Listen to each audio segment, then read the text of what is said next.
We're on. We're live. We're here. Right. Ooh. He can read. He can read? So wait, hold on, did you ever watch the movie Holes? Yeah, it's. I saw it so long ago. Mm-hmm. I don't even remember the scene you're referring to. It's kind of like a sound bite in my head now. It was I feel like it was when they had the chest, and then Zero read the name that was on there. Dude, I don't even It was remember either the that characters' scene, names. or if it was when they hit the guy in the face with a shovel, and he said dig, or he spelled D-I-G, and then he just whacked him in the head with a shovel. He can read. Is this the vibe? Is this the vibe for? I feel like this is the vibe for today. Maybe it's Friday. Yeah. Oh no, I can hear myself again. No. Okay. Wait. I put you like way far away from the microphone. Okay. This is right. Yeah, so it's That's like. right. This is left. No. This is right. That's Wait, right. Balchi, do you know This is that your reference left. too? You're all gonna die. You're gonna die. No, I don't. What is that from? Freaking Aqua Teen Hunger Force. Oh wait, so hold on. Does Meatwad sing that? He watches like a Sesame Street show, and like the puppet guy does a confusing dance where his left is his right and his right is his left, and he keeps telling you the opposite of what it is. No. And then at the end, he's like, "You're all gonna die." I don't know. It's a thing. That's so confusing. It's very confusing. You have to see it to believe it. I believe that. I've only seen a couple episodes of it. The I feel like it's freaky not show. the most fever dreamish show I've ever seen, though. Yeah. Interestingly enough. Yeah. I don't know. Maybe Super Jail. That one seems like I it. remember Super Jail. I vaguely remember Super Jail. Midnight Gospel also feels like it's a little bit of a fever dream. Midnight Gospel. I never Midnight saw Gospel, that. For the reason being, it's like it's essentially a podcast that they just animated. Yeah. Oh yeah. That one is more of, it deals with a lot of philosophical topics and realism. Like they actually have like a lot of good points, talking points. Except it's like the animation is very out of pocket. You're like, what's happening? Like they're making sense. They're making so much sense, but it's like the animation does not fit it at all, and that's kind of what makes it awesome. Okay, well anyways, we're here. We are here. We are here. Yeah. I'm still making a tweet on Blue Sky or whatever, post on Blue Sky. You're on Blue But Sky? Yeah, I am. Oh, I can give you an invite code if you want. I got like 3 now. Sweet. Oh yeah, we can do that for stream though. Okay. Yeah, I could do that. This is the Friday vibe, guys. We're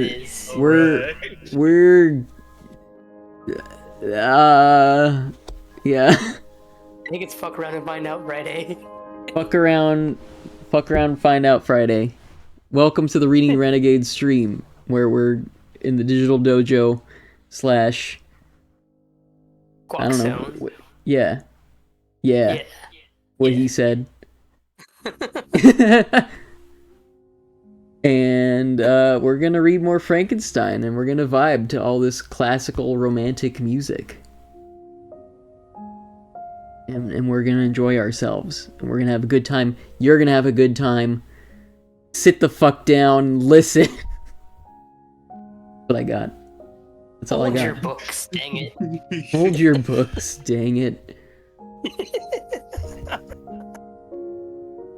I like how I'm just full throttle, and then you're just like, well, gosh darn, you're gonna read a book. I don't know. Oh yeah, you're gonna read your books, damn it. Is that better? Yeah, it's a little harsher. Yeah. Hey, cool. Yeah. No, we're not gonna demand anyone. We're not gonna demand anyone. We're just gonna vibe. We're just gonna vibe. We're gonna vibe. Give me one more second while I send this out. So I guess I'll start off with introductions then. I am Baljeet DeBardsquell, educator of Fey hatchlings here in the Feywild, in this particular location called the Squawk Zone. Joining us is also... Me? Hi. Oh, did you cut out? I'm here. I'm Satil. Also, I don't know. And then, yeah. I run Digital Dojo. We challenge, meditate, and cooperate. Usually on the video games. Today it's a book. And, I don't know, here's my pal.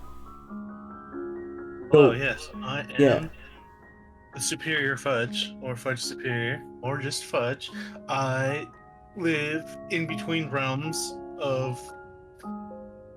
I live in the void. Wherever you see Satil, I'm just in the background, voiding. True. And whenever he needs me, yeah. What the hell? Whatever. I pop into existence. And if you hear each other, if you hear us call each other Mauricio and Mitchell, it's cool. Whatever. Yeah. It's gonna happen. I'm putting the wrong link. Yeehaw! Yeehaw! Okay. This is really a fun. All right. I almost got lightheaded. I got lightheaded laughing a second ago. So that just tells you how things are gonna go today. This is how things are going today. This is the vibe. I also have more of my sound alerts up, so I'm gonna be pressing random buttons throughout. Yeah. All right. You know what? We're just gonna go in. We're gonna go in and do this book.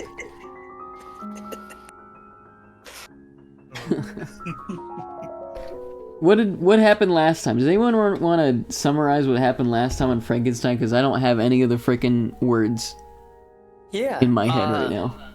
So last time we had the captain of the ship who was out sailing towards the North Pole, and they were in search of a companion, or longing for a companion rather. They've been writing to their sister, and they had found one out on the ice. And we had come to realize after they had been like thawed and revitalized and everything that it was Dr. Frankenstein, and he is slowly recounting his tales of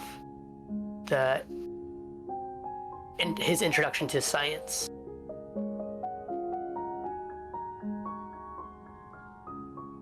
Yes? Wait, was that it? Right? Okay. I think so, right? I mean, if there's anything else you guys want to add, for sure. I think that's pretty, I mean, that's pretty good. I think yeah. Whatever. Yeah! Science! Was that yes.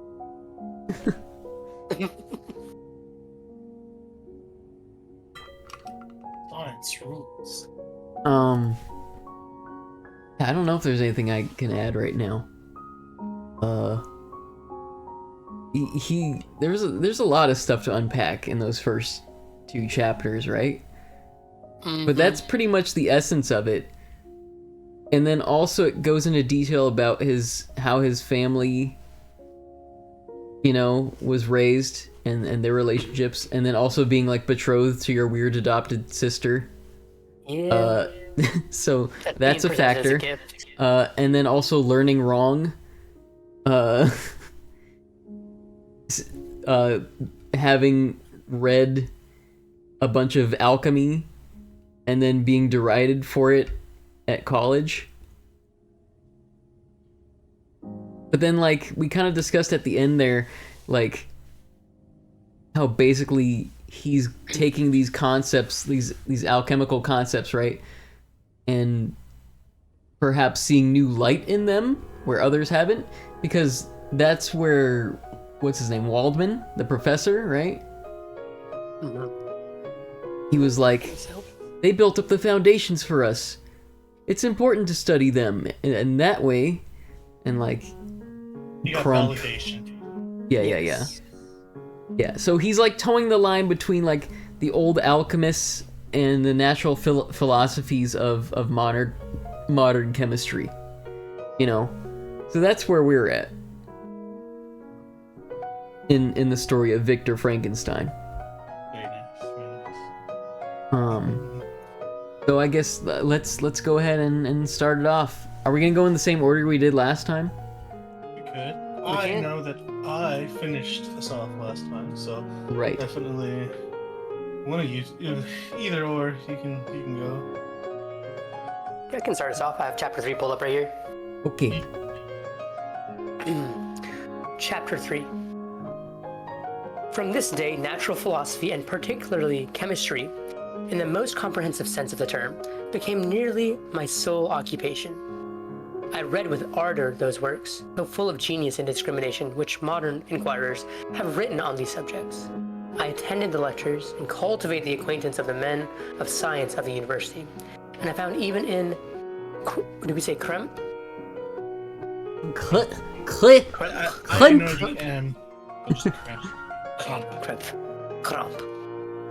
And I found even in Krump a great deal of sound sense and real information combined, it is true, with a repulsive physiognomy, Busy lifting drinks. repulsive fizzy lifting drinks and manners, but not on that found the less valuable. In Waldman, I found a true friend. His gentleness was never tinged by dogmatism, and his instructions were given with an air of frankness and good nature that banished every idea of pedantry. It was, perhaps, the amiable character of this man that inclined me more to that branch of natural philosophy which he professed, than on intrinsic love for the science itself.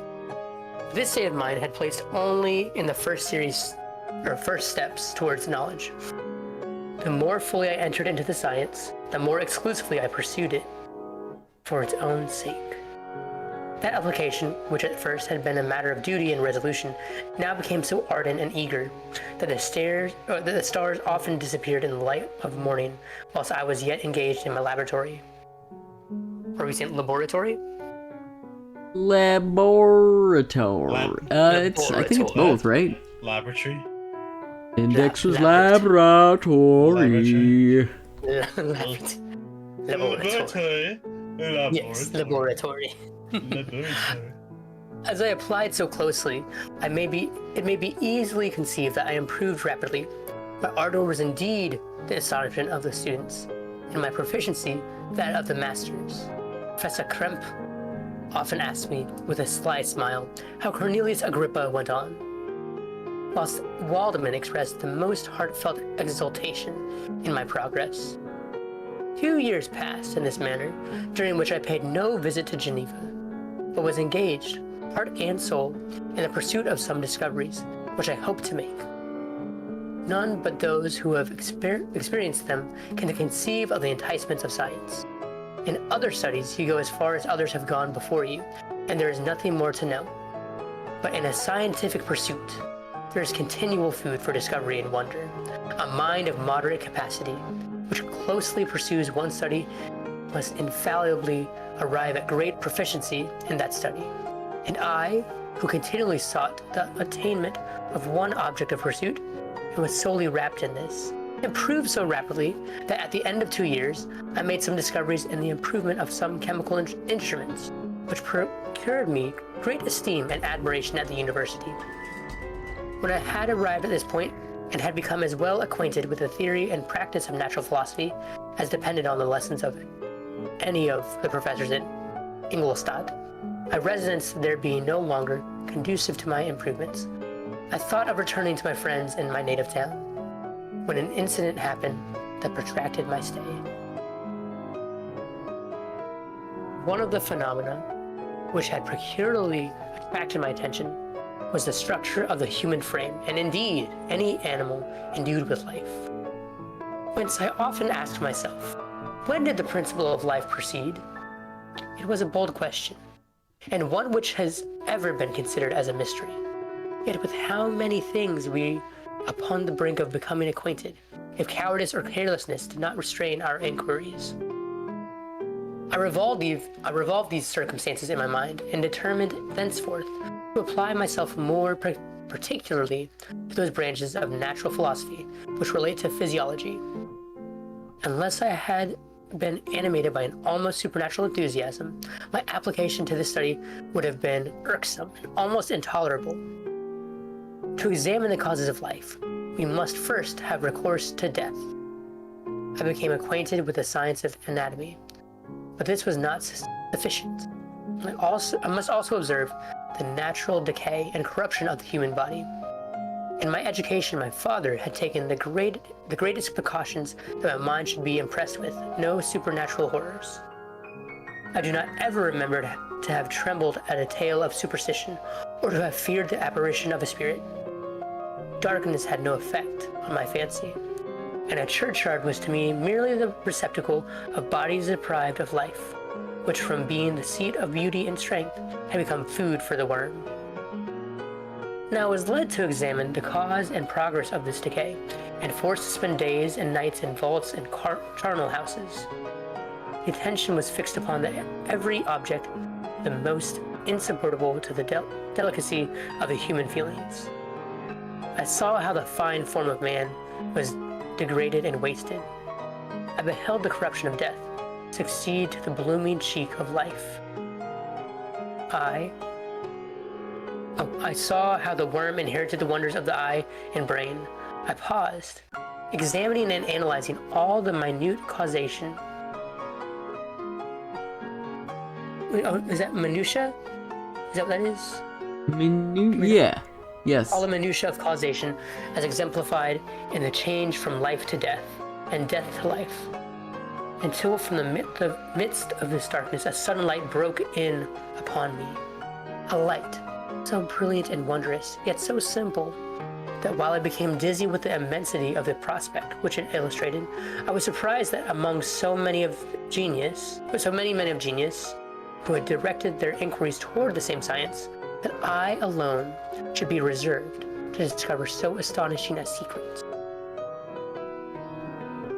Remember, I am not recording the vision of a madman. The sun does not more certainly shine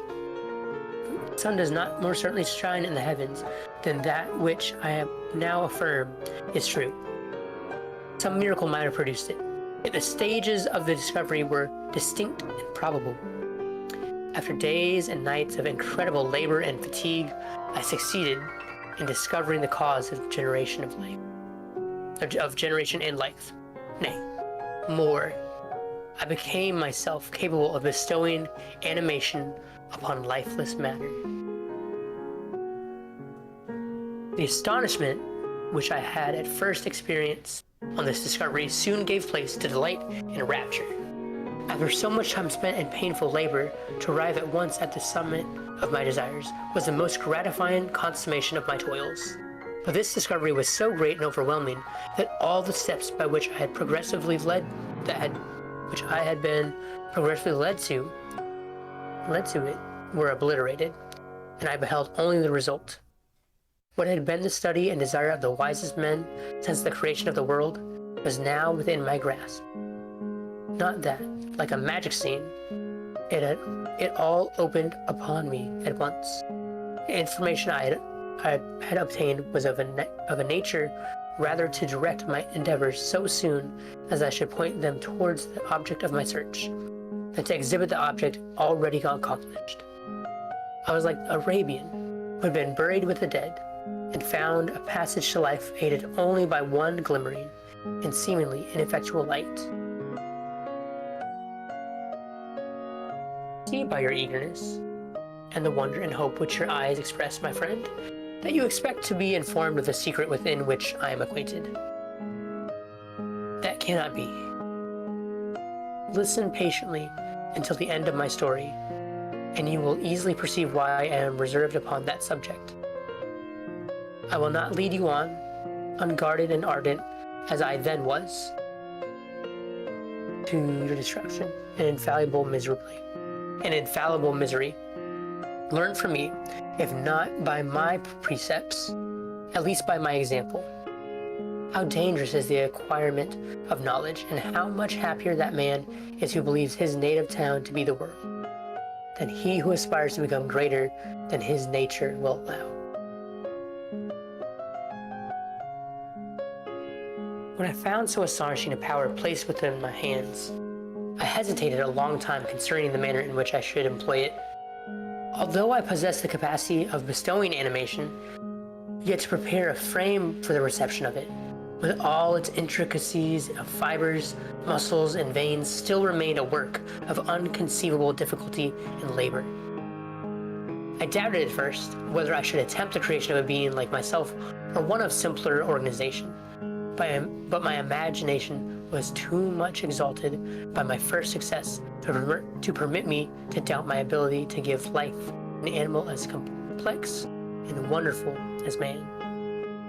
The materials at present within my command hardly appeared adequate to so arduous an undertaking, but I doubted not that I should ultimately succeed. I prepared myself for a multitude of reverses. My operations might be incessantly baffled, and at last my work be imperfect. Yet, when I consider the improvement which every day takes place in science and mechanics, I was encouraged to hope my present attempts would at least lay the foundation of future successes. Nor could I consider the magnitude and complexity of my plan as any argument of its impracticability? Yep, that's the word. So I'm gonna read that sentence again. Nor could I consider the magnitude and complexity of my plan as any argument of its impracticability. It is with these feelings that impracticability. Impracticability. Impracticability? Impracticality. Impracticability. I think you got it right the first time. All over again. Yeah. What a word. Impracticability. Yes. Impracticability. Thank you. Impracticability. Impracticability. Goodness. Impractic? We got it, guys. There we go. Whoa. Yes. We That's in the first half. Not gonna lie. Wow. It was with these feelings that I began the creation of a human being. As the minuteness of the parts formed a great hindrance to my speed, I resolved, contrary to my first intention, to make the being of a gigantic stature. That is to say, about 8 feet in height and proportionably large. After having formed this determination and having spent some months in successfully collecting and arranging materials, I began. Does someone else want to pick up from there? Yeah, I think I'm due for a turn here. Okay. All right. No one can conceive the variety of feelings which. Oh, well, one second. I just want to shout out Anthony. Thank you, Anthony, for donating 1,000 bits. Yeah. While we're Anthony. reading here, appreciate it. Anthony comes around bits. once in a while, and I appreciate you for sticking around since the beginning. All right, gonna continue reading now. No one can conceive of the variety of feelings which bore me onwards, like a hurricane in the first enthusiasm of success. Life and death appeared to me ideal bounds, which I should first break through, and pour a torrent of light into our dark world. A new species would bless me as its creator and source. Many happy and excellent natures would owe their being to me. I have to burp. Hey, that's life. You got it. I'm being bestowed upon an excellent nature.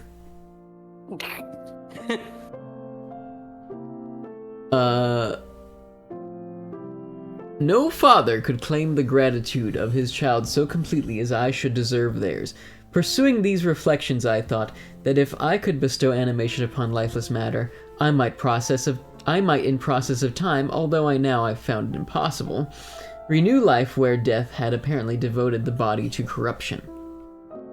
These thoughts supported my spirits while I pursued my undertaking with unremitting ardor.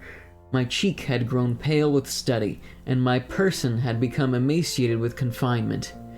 Sometimes on the very brink of certainty I failed, yet still I clung to the hope that which the next day or the next hour might realize. One secret which I alone possessed was the hope to which I had dedicated myself, and the moon gazed on my midnight labors while, unrelaxed in breathless eagerness, I pursued nature to her hiding places. Who shall conceive the horrors of my secret toil, as I dabbled among the unhallowed damps of the grave, or tortured the living animal to animate the lifeless clay? My limbs now tremble, and my eyes swim with the remembrance. But then a resistless and almost frantic impulse urged me forward. I seemed to have lost all soul or sensation but for this one pursuit. It was indeed a passing trance that only made me feel with renewed acuteness so soon as the unnatural stimulus ceasing to operate. I had returned to my old habits. I collected bones from charnel houses and disturbed with profane fingers the tremendous secrets of the human frame. In a solitary chamber, or rather cell, at the top of the house and separated from all other apartments by a gallery and staircase, I kept my workshop of filthy creation. My eyeballs were starting from their sockets and attending to the details of my employment. The dissecting room and the slaughterhouse furnished many of my materials, and often did my human nature turn with loathing from my occupation, whilst still urged on by an eagerness which perpetually increased. I brought my work near to a conclusion. The summer months passed while I was thus engaged, heart and soul in one pursuit. It was a most beautiful season. Never did the fields bestow a more plentiful harvest, or the vines yield a more luxuriant vintage. But my eyes were insensible to the charms of nature, and the same feelings which made me neglect the scenes around me caused me also to forget those friends who were so many miles absent, and whom I had not seen for so long a time. I knew my silence disquieted them, and I well remembered the words of my father. I know that while you are pleased with yourself, you will think of us with affection, and we shall hear regularly from you. You must pardon me if I regard any interruption in your correspondence as a proof that your other duties are equally neglected. I knew well, therefore, what would be my father's feelings, but I could not tear my thoughts from my employment, loathsome in itself, but which had taken an irresistible hold of my imagination. I wished, as it were, to procrastinate all that related to my feelings of affection until the great object which swallowed every habit of my nature should be complete. I then thought that my father would be unjust if he ascribed my neglect to vice or faultiness on my part, but I am now convinced that he was justified in conceiving that I should not altogether be free from blame. A human being in perfection ought always to preserve a calm and peaceful mind, and never to allow passion or a transitory desire to disturb his tranquility. I do not think that the pursuit of knowledge is an exception to this rule. If the study to which you apply yourself has a tendency to weaken your affections, and to destroy your taste for those simple pleasures in which no alloy can possibly mix, then that study is certainly unlawful, that is to say, not befitting the human mind.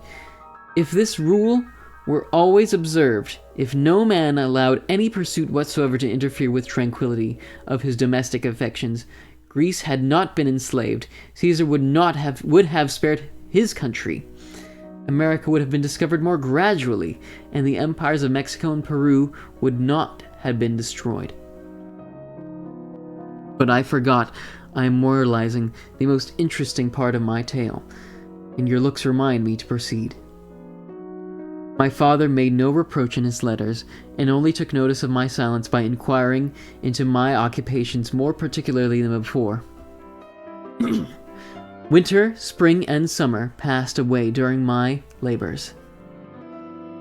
I did not watch the blossom or the expanding leaves, sights which before always yielded me supreme delight. So deeply was I engrossed in my occupation. The leaves of that year had withered before my work drew near to a close, and now every day shewed me more plainly how well I succeeded. But my enthusiasm was checked by my anxiety, and I appeared rather like one doomed by slavery to toil in the mines, or any other unwholesome trade, than an artist occupied by his favorite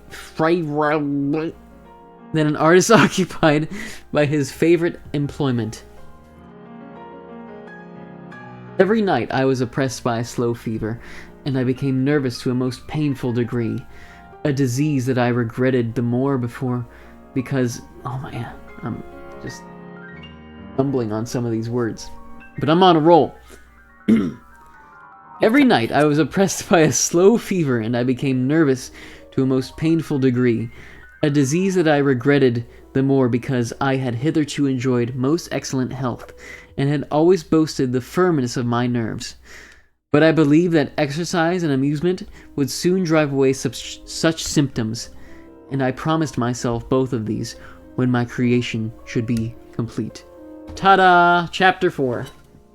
Ooh, Bam. Chapter 4. That was intense. Oof.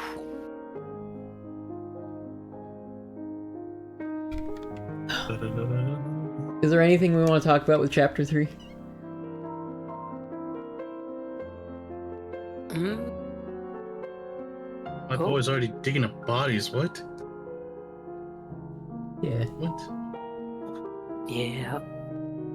Let's postpone. Let's postpone until I guess we finish, right? Okay. Yeah. D-I-G. Mauricio, would you like to go ahead and If you are done, I don't like it. Yes. yeah, well, I think pretty much by what Calibre is telling me with the percentage in the bottom right corner is that we each read like 2% of the book each time we hand off the torch, the reading torch. Is it the reading torch? Are we calling it the reading torch? I'm gonna call it the reading torch. Flashlights. That's the popcorn. Go for it. The corn. The corn. Wait, what? On. Alright. Here we go. Chapter 4. It was on a dreary night of November that I beheld the accomplishment of my toils. With an anxiety that almost amounted to agony, I collected the instruments of life around me, that I might infuse a spark of being into the lifeless thing that I lay at my feet. It was already 1 a.m. The rain pattered dismally against the panes, and my candle was nearly burnt out, when, by the glimmer of the half-exhausted light, I saw the dull yellow eye of the creature open. It breathed hard, and a convulsive motion agitated its lids. How can I describe my emotions at this catastrophe? Or how delineate, right? Is that the word? Delineate? Delineate? Delineate? Delineate the wretch whom, with such infinite pains and care, I had endeavored to form. His limbs were in proportion, and I had selected his features as beautiful. Beautiful! Great God! His yellow skin scarcely covered the work of muscles and arteries beneath. His hair was of lustrous black and flowing, his teeth of a pearly whiteness, but these luxuriances only formed a more horrid contrast with his watery eyes that seemed almost of the same color as the dun white sockets in which they were set. His shriveled complexion and straight black lips. The different accidents of life are not so changeable as the feelings of human nature. I had worked hard for nearly 2 years for the sole purpose of infusing life into an inanimate body. For this, I had deprived myself of rest and health. I had desired it with an ardor that far exceeded moderation. But now that I had finished, the beauty of the dream vanished, and breathless horror and disgust filled my heart. Unable to endure the aspect of the being I had created, I rushed out of the room and continued a long time traversing my bedchamber, unable to compose my mind to sleep. At length, lassitude succeeded to the tumult I had before endured, and I threw myself on the bed in my clothes, endeavoring to seek a few moments of forgetfulness, but it was in vain.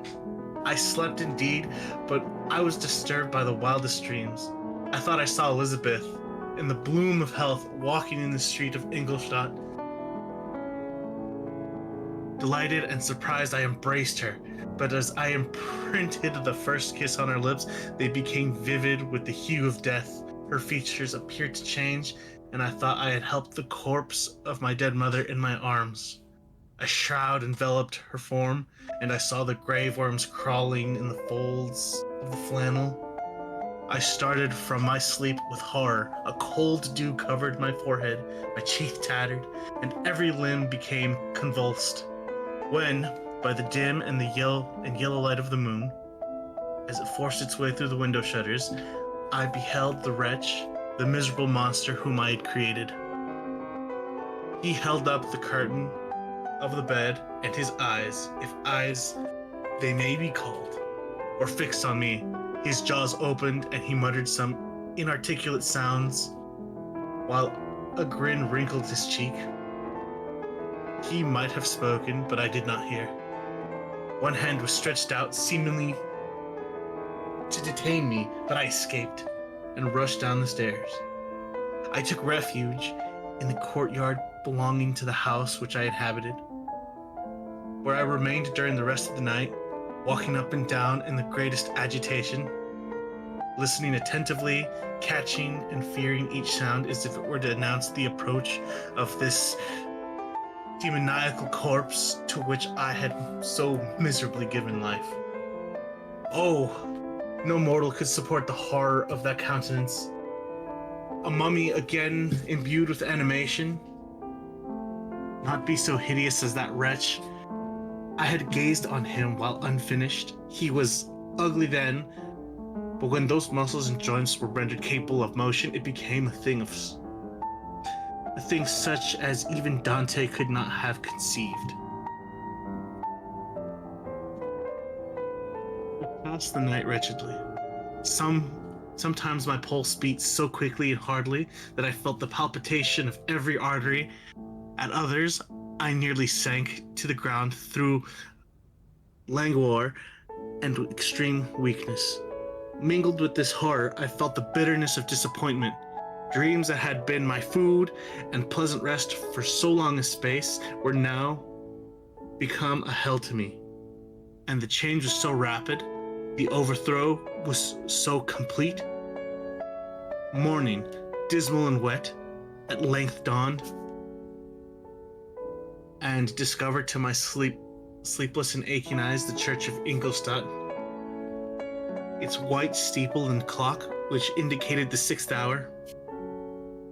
The porter opened the gates of the court, which had that night been my asylum, and I issued into the streets, pacing them with quick steps, as if I sought to avoid the wretch whom I feared every turning of the street would present to my view.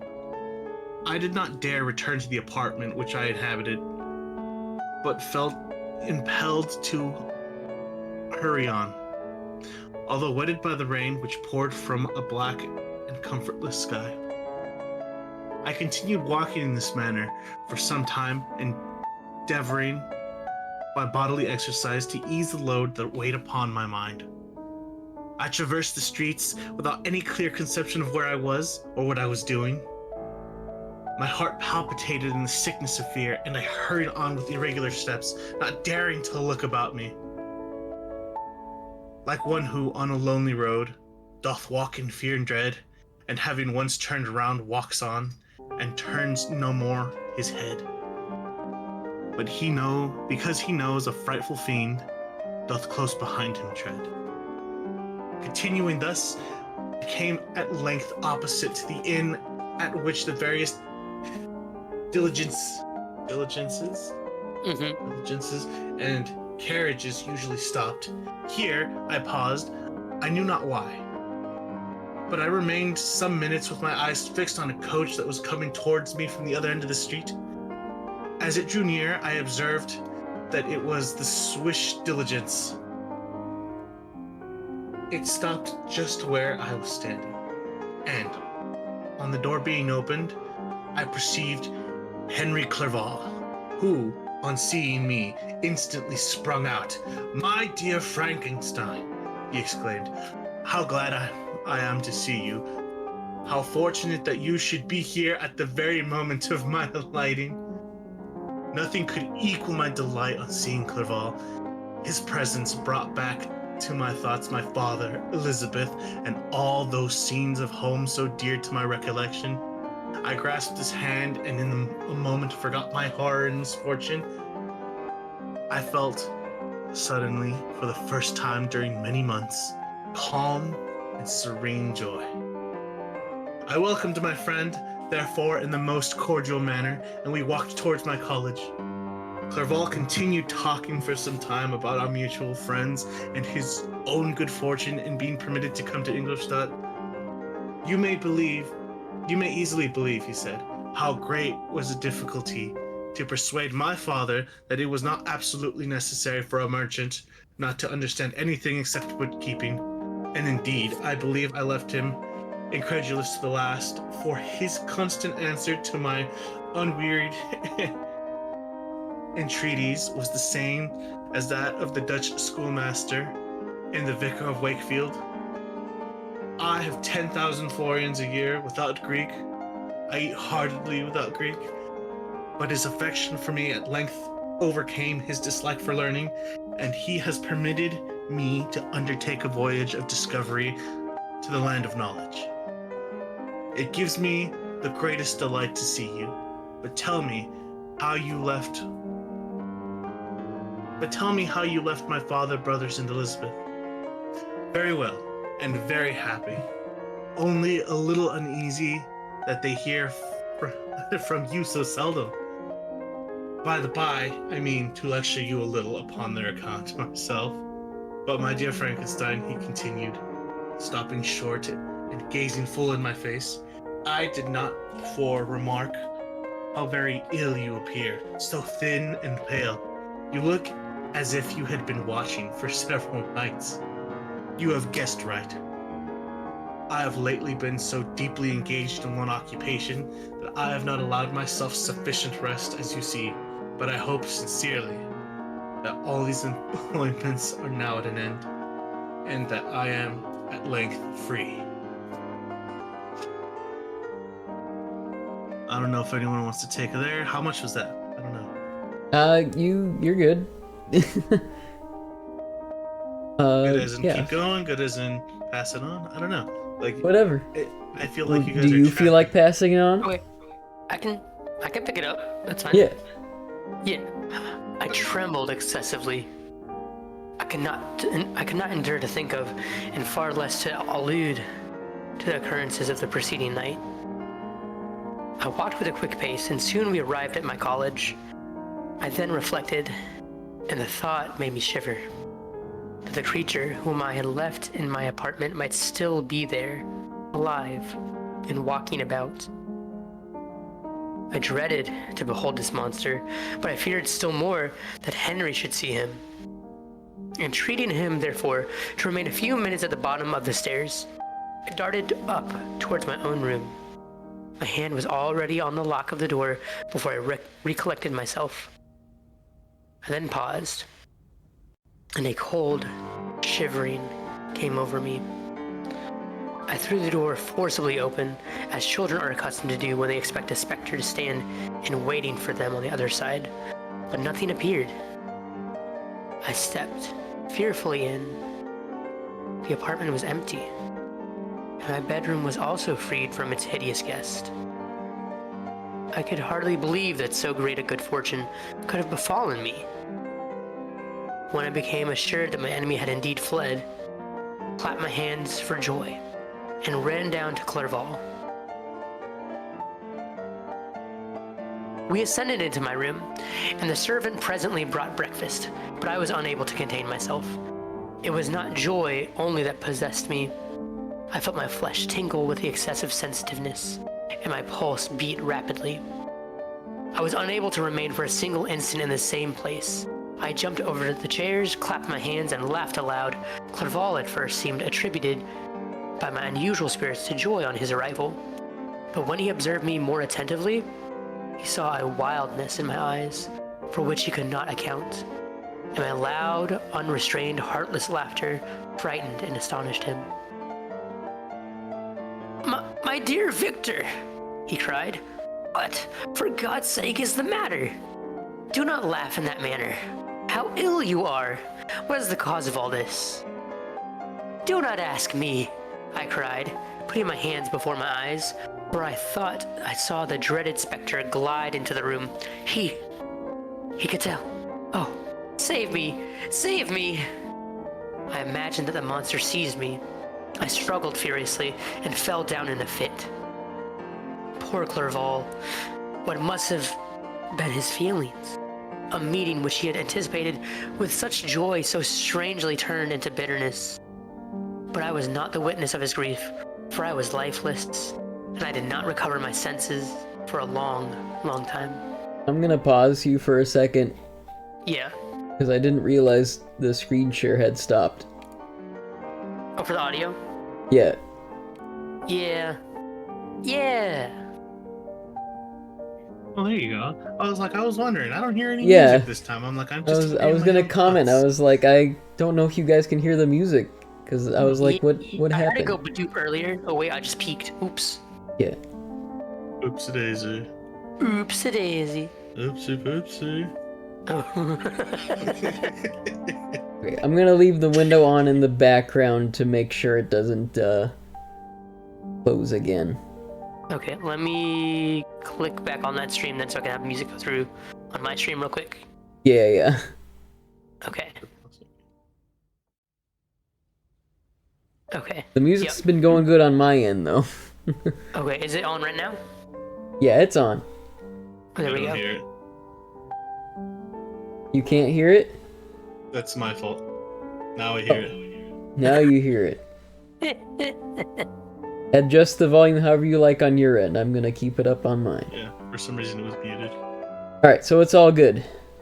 Okay. Let's see. Okay. This was oh, sorry. Hello? Hi. Yeah? Oh, you were saying something, so I paused. Oh, I was gonna tell you to continue, and I was gonna let you know where you stopped. Okay. So, this was the commencement of a nervous fever, which confined me for several months. During all that time, Henry was my only nurse. I afterwards learned that, knowing my father's advanced age and unfitness for so long a journey, and how wretched my sickness would make Elizabeth, he spared them this grief by concealing the extent of my disorder. He knew that I could not have a more kind and attentive nurse than himself, and, firm in the hope he felt of my recovery, he did not doubt that, instead of doing harm, he performed the kindest action that he could towards them. But I was in reality very ill, and surely nothing but the unbounded and unremitting attentions of my friend could have restored me to life. The form of the monster on whom I had bestowed existence was forever before my eyes, and I raved incessantly concerning him. Doubtless my words surprised Henry. He had first believed them to be the wanderings of my disturbed imagination, but the pertinacity with which I continually recurred to the same subject persuaded him that my disorder indeed owed its origin to some uncommon and terrible event. By very slow degrees, and with frequent relapses that alarmed and grieved my friend, I recovered. I remember the first time I became capable of observing outward objects with any kind of pleasure.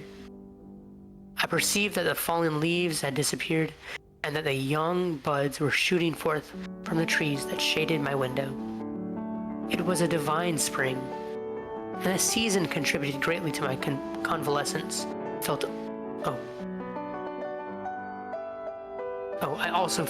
I felt also sentiments of joy and affection revive in my bosom. My gloom disappeared, and in a short time I became as cheerful as before I was attacked by the fatal passion.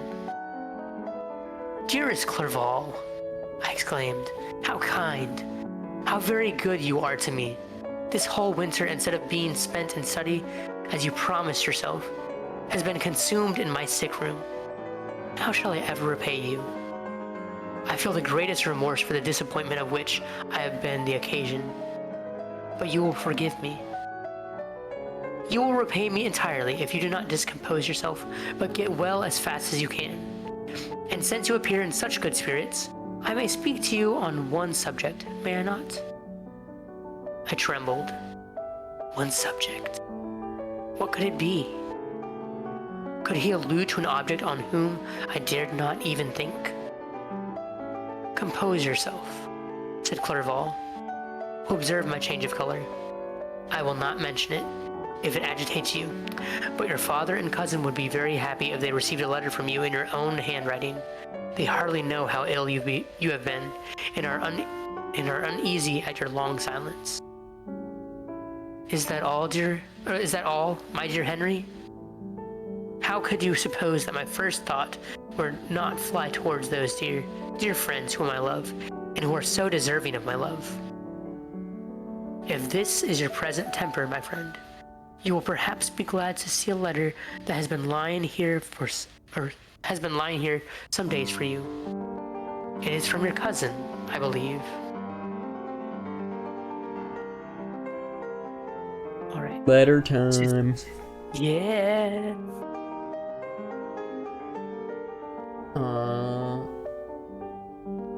Up to you if you want to continue. I feel like that's a good spot to transition to the next start. Or Then start of a new I section. shall begin Chapter 5. Aha.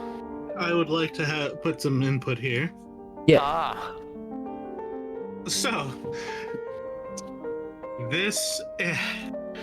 the creature seems to have way more sentience than any iteration like of Frankenstein's monster has on in media. Mm-hmm. So I'm looking at that so far. He's gone. He's just like, I'm out. Right, he's like born with an intelligence. Yeah, it's like he can start talking. He can open blinds on the window without tearing them off. It's like pointing at it and trying to tell him stuff. It's like, whoa, what's happening? Mm-hmm. I would understand how traumatized he must feel. He's like, I'm responsible for this. And also, from our perspective, right, as the reader, what the creature is doing doesn't seem to be anything remotely violent. It just, it's perceived that way because he's afraid of what he's done. You know what I mean? Yeah. He criticizes the look of the creature. It's just like, oh, he looks fine, but like when you look into his eyes, you're just like, whoa, this thing's evil. This thing looks evil. Right.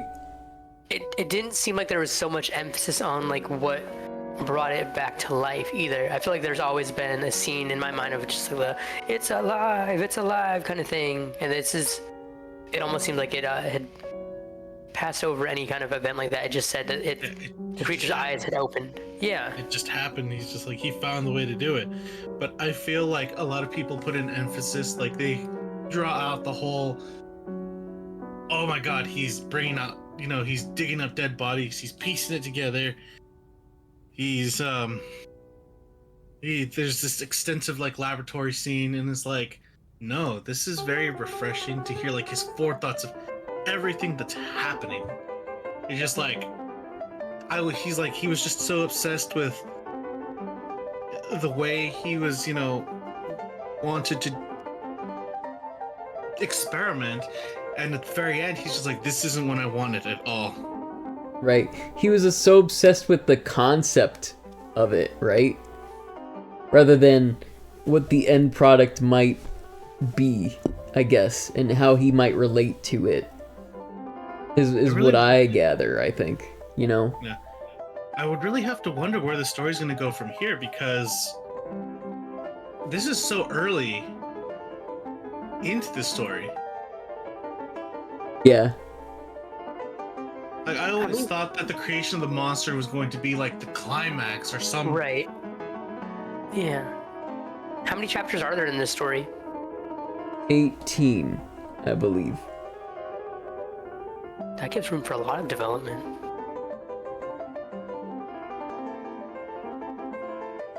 I think we're in for a wild ride.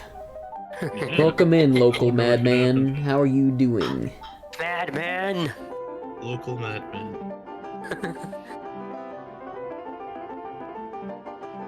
Let us continue on to chapter 5. Quite. Chapter 5. Clerval then put the following letter into my hands. To V. Frankenstein, my dear cousin, I cannot describe to you the uneasiness we have all felt concerning your health. We cannot help imagining that your friend Clerval conceals the extent of your disorder, for it is now several months since we have seen your handwriting, and all this time you have been obliged to dictate your letters to Henry. Surely, Victor, you have been exceedingly ill, and this makes us all very wretched. As much so nearly as after the death of your dear mother. My uncle was almost persuaded that you were indeed dangerously ill, and could hardly be restrained from undertaking a journey to Ingolstadt. Clerval always writes that you are getting better. I eagerly hope that you will confirm this intelligence soon in your own handwriting, for indeed, Victor, we are all very miserable on this account. Relieve us from this fear, and we shall be the happiest creatures in the world. Your father's health, now so vigorous that he appears 10 years younger since last winter. Ernest also is so much improved that you would hardly know him. He is now nearly 16, and has lost that sickly appearance which he had some years ago.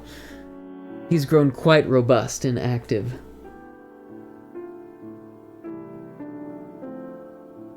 My uncle and I conversed a long time last night about what profession Ernst shall follow. His constant illness when young has deprived him of the habits of application, and now that he enjoys his good health, he is continually in the open air, climbing the hills or rowing on the lake. I therefore propose that he should be a farmer, which, you know, cousin, is a favorite scheme of mine.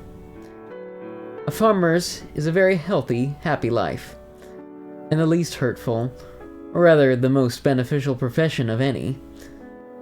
My uncle has an idea of his being educated as an advocate, that through his interest he might become a judge, but besides that he is not at all fitted for such an occupation.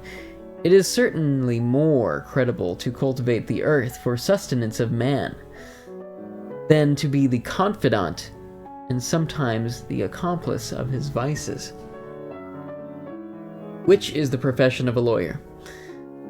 I said that the employments of a prosperous farmer, if they were not more honorable, they were at least a happier species of occupation than that of a judge, whose misfortune it was always to meddle with the dark side of human nature. My uncle smiled. I was turning the page. And said that I ought to be an advocate myself, which put an end to the conversation on that subject. And now I must tell you a little story that will please and perhaps amuse you. Do you not remember Justine Moritz? Justine Moritz. Do you not remember Justine Moritz? Probably you do not. I will relate to her... Excuse me. Do you not remember Justine Moritz? Probably you do not. I will relate her story, therefore, in a few words. Madame Moritz, her mother, was a widow with 4 children, of whom Justine was the third. This girl had always been the favorite of her father, but through a strange perversity, her mother could not endure her, and after the death of Madame Moritz, treated her very ill. My aunt observed this, and when Justine was 12 years of age, prevailed on her mother to allow her to live at her house. The republican institutions of our country have produced simpler and happier manners than those which prevail in the great monarchies that surround it. Hence, there is less distinction between the several classes of its inhabitants, and the lower orders being neither so poor nor so despised, their manners are more refined and moral. A servant in Geneva does not mean the same thing as a servant in France or England.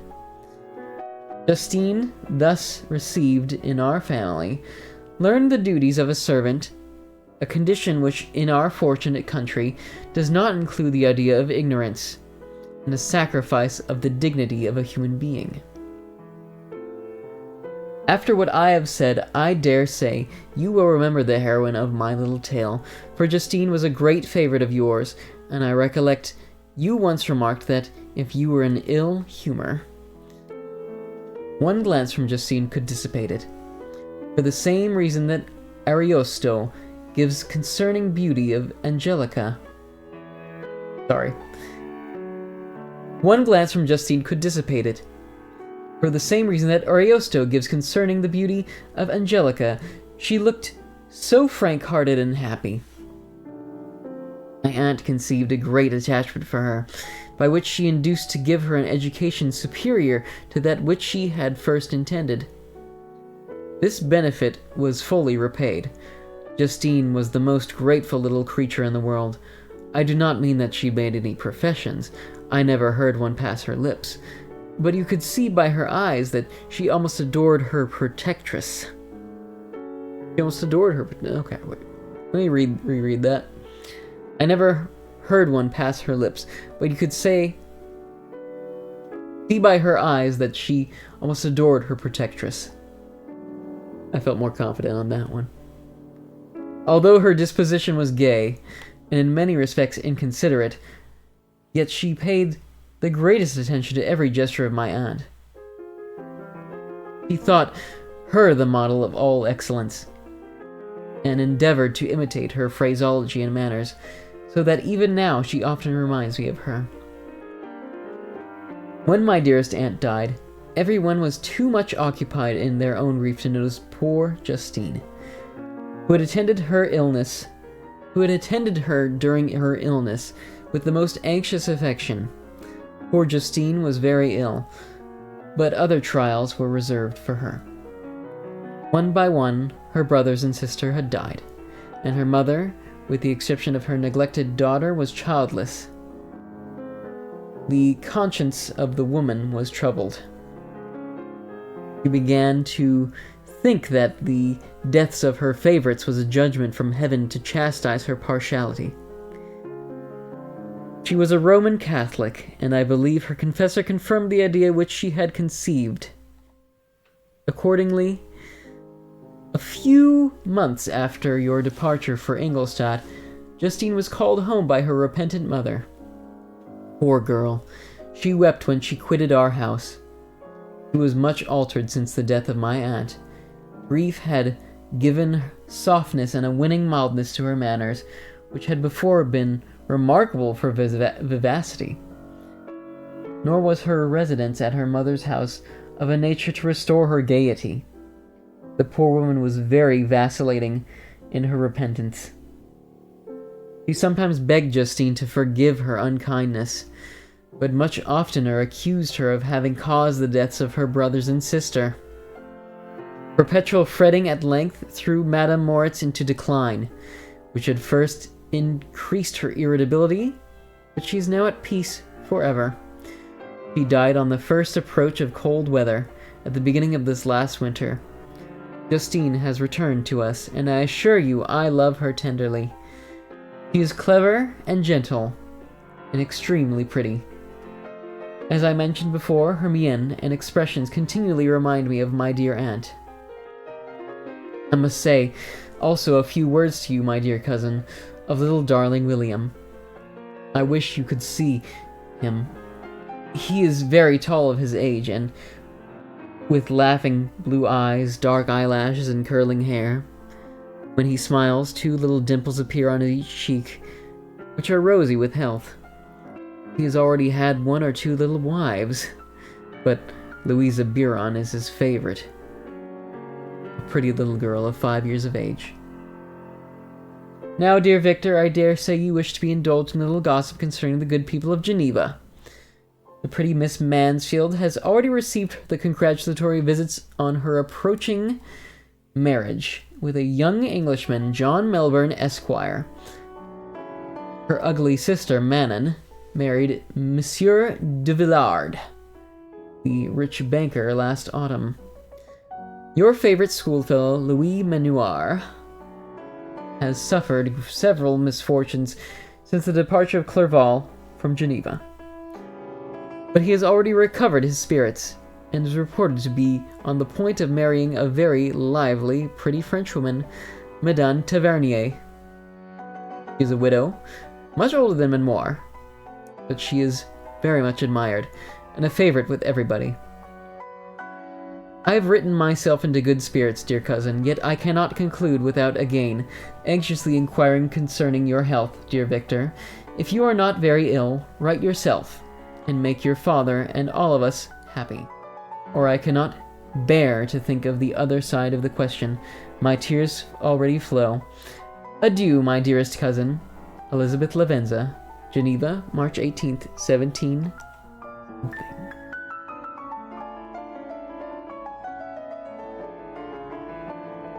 Pass it on. Passing it on. Elizabeth Lavenza. I was just looking up something else. I was just like, there is a version of Frankenstein that I'm kind of interested in that has Kenneth Branagh, Helena Bonham Carter, and Robert De Niro as the monster. That's the 90s one, right? Yeah, the 94 version. Interesting. I kind of want to watch it. Yeah, I've heard of that version. I've never seen it before. Honestly, I should just give it all just a try. For sure.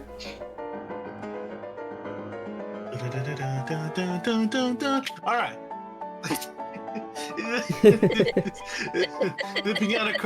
Before you go on, I'm gonna mess with the compressor a little bit because I want to make sure the music is going down when you speak, because I'm not noticing much of a difference on stream here.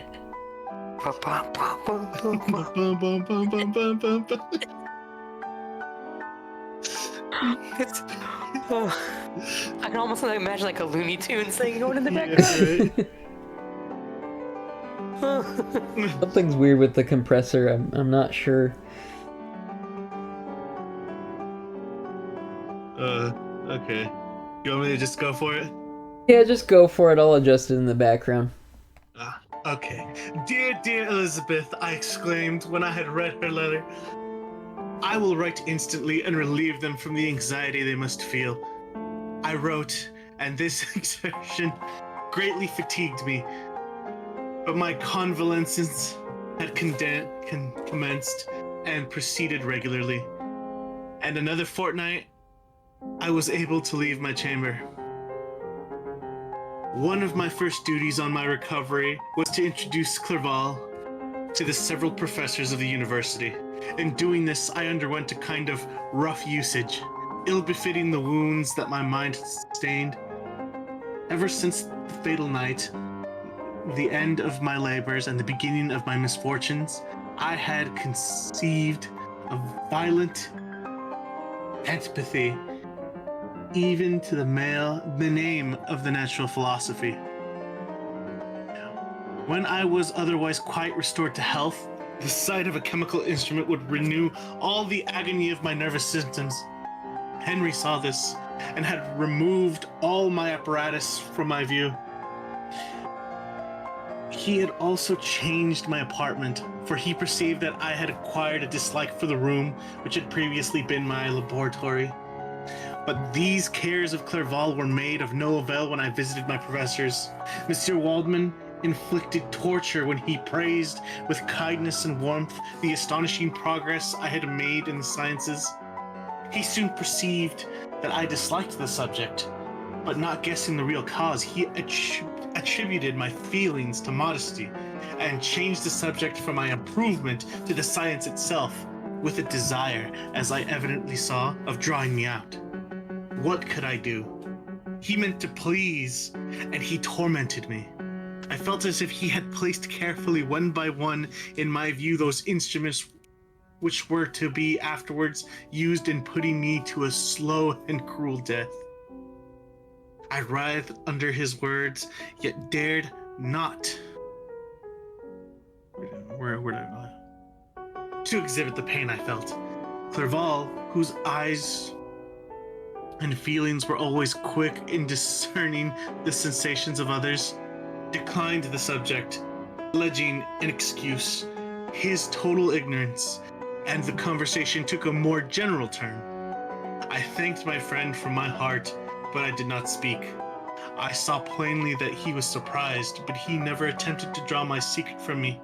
And although I loved him with a mixture of affection and reverence that knew no bounds, yet I could never persuade myself to confide to him that event which was so often present to my recollection, but which I feared the detail to another would only impress more deeply.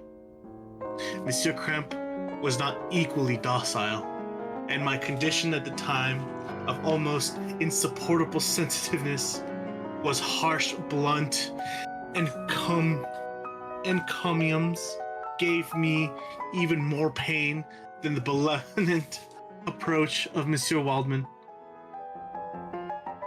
"Don't the fellow," he cried. "Why, Monsieur Clerval, I assure you he has outscript us all. Aye, stare if you please, but it is nevertheless true. A youngster who, but a few years ago, believed Cornelius Agrippa as firmly as the gospel, has now set himself at the head of the university. And if he is not soon pulled down, we shall all be out of countenance. Aye, aye," he continued, observing my face expressions of suffering. "Monsieur Frankenstein is modest, an excellent quality in a young man. Young men should be diffident of themselves. You know, Monsieur Clerval, I was myself when young, but that wears out in a very short time."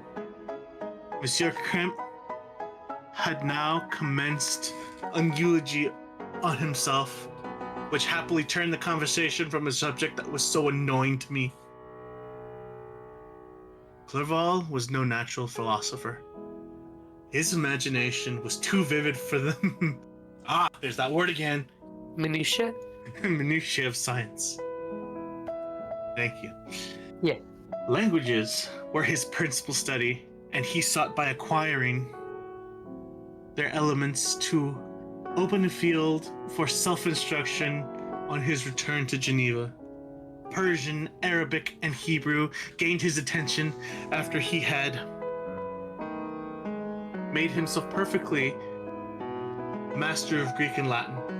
For my own part, idleness had never been irksome to me, and now that I wished to fly from reflection and hated my former studies, I felt great relief in being the fellow pupil with my friend, and found not only instruction, but consolation in the works of the Orientalists.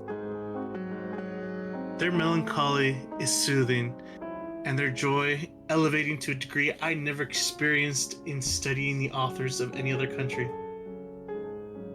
When you read their writings, life appears to consist in a warm sun and garden of roses, in the smiles and frowns of a fair enemy, and the fire that consumes your own heart. How different from the manly and heroical poetry of Greece and Rome.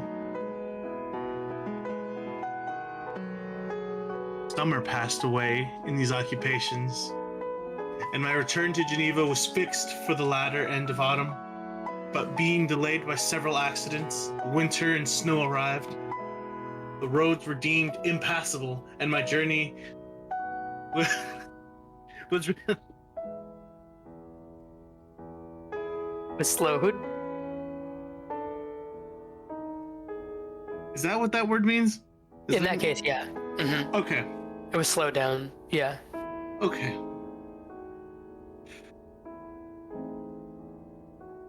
Okay, fair. Okay, my journey was slowed, yes. I don't know. Retarded. Until the ensuing spring, I felt this delay very bitterly, for I longed to see my native town and my beloved friends.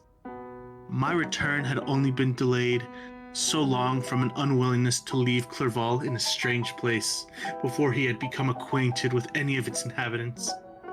The winter, however, was spent cheerfully, and although the spring was uncommonly late, when it came, its beauty compensated for its dilatoriness. Dilatoriness? Dilator. Dilatoriness? Dilatoriness. Dilatoriness. Dilatoriness. Yep. Dilatoriness. Perfect, yes. I guess. I don't know. Okay, give me a second. I am dilatoriness. You're gonna look it up? That's smart. That's smart. Slowness as a consequence of not getting around to it. Procrastination. That's what that word means. Okay. The month of May had already commenced, and I expected the letter daily, which was to fix the date of my departure.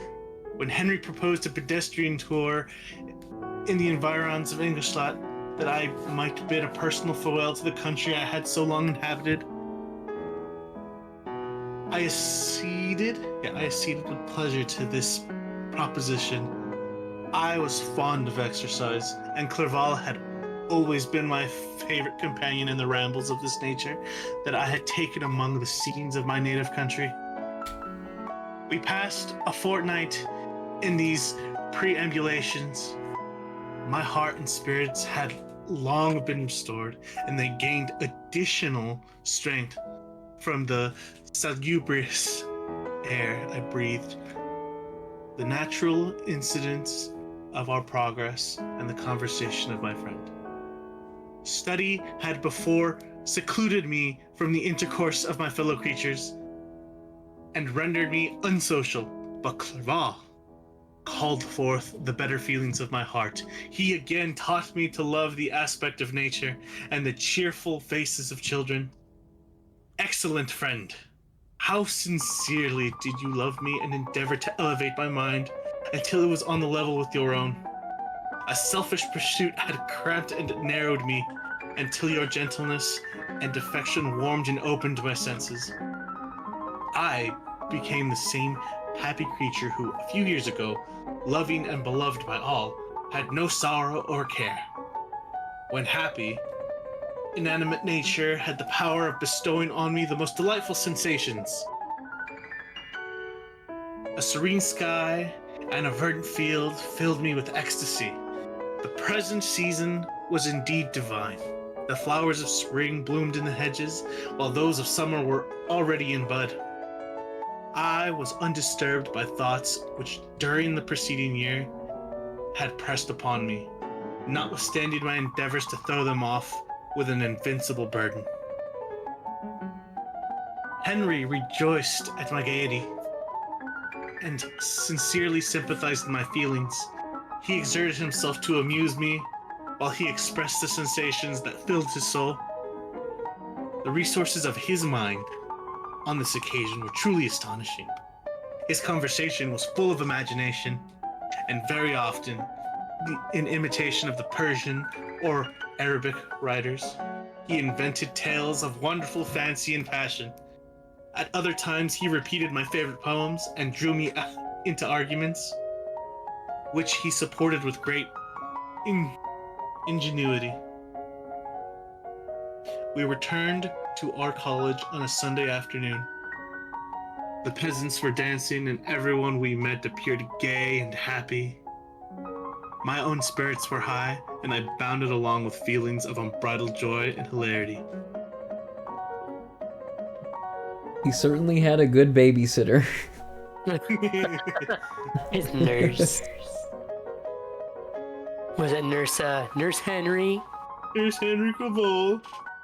I'm still not sure if the compressor is working, but I'm sure. I think because we're I think they can hear us pretty clearly. I mean, yeah. I mean, I can hear you guys at the very least, so. Okay. Yeah, I mean, our voices are in the yellow, and then the music is like in the green. It's greenish.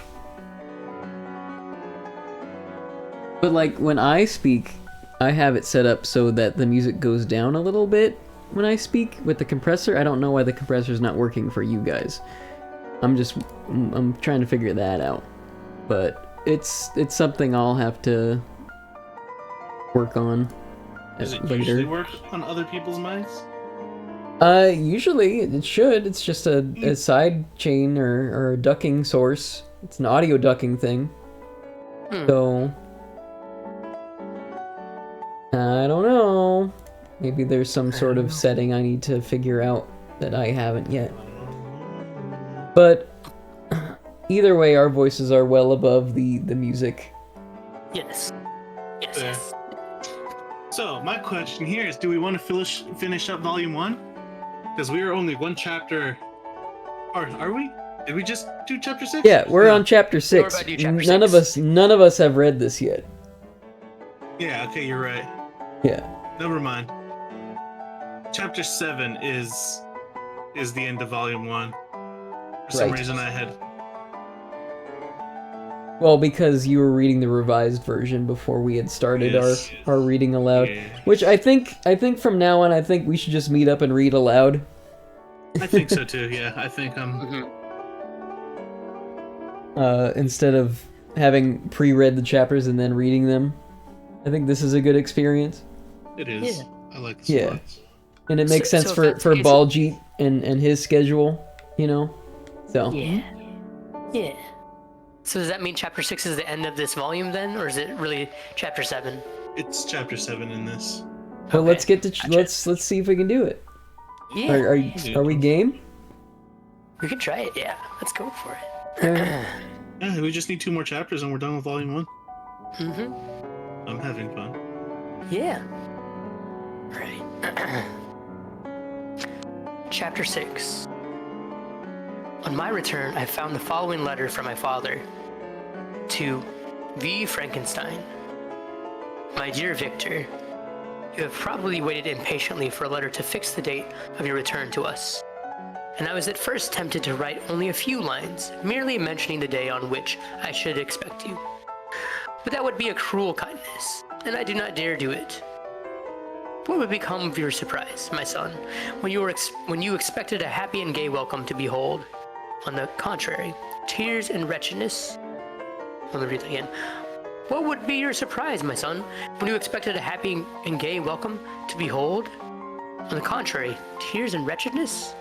And how, Victor, can I relate our misfortune? Absence cannot have rendered you callous to our joys and griefs. And how shall I inflict pain on an absent child? I wish to prepare you for the woeful news, but I know it is impossible. Even now, your eyes skims over the page to seek the words which are to convey you the horrible tidings. William is dead. That sweet child whose smiles delighted and warmed my heart, who was so gentle, yet so gay. Victor, he is murdered. I will not attempt to console you, but I will simply relate the circumstances of the transaction.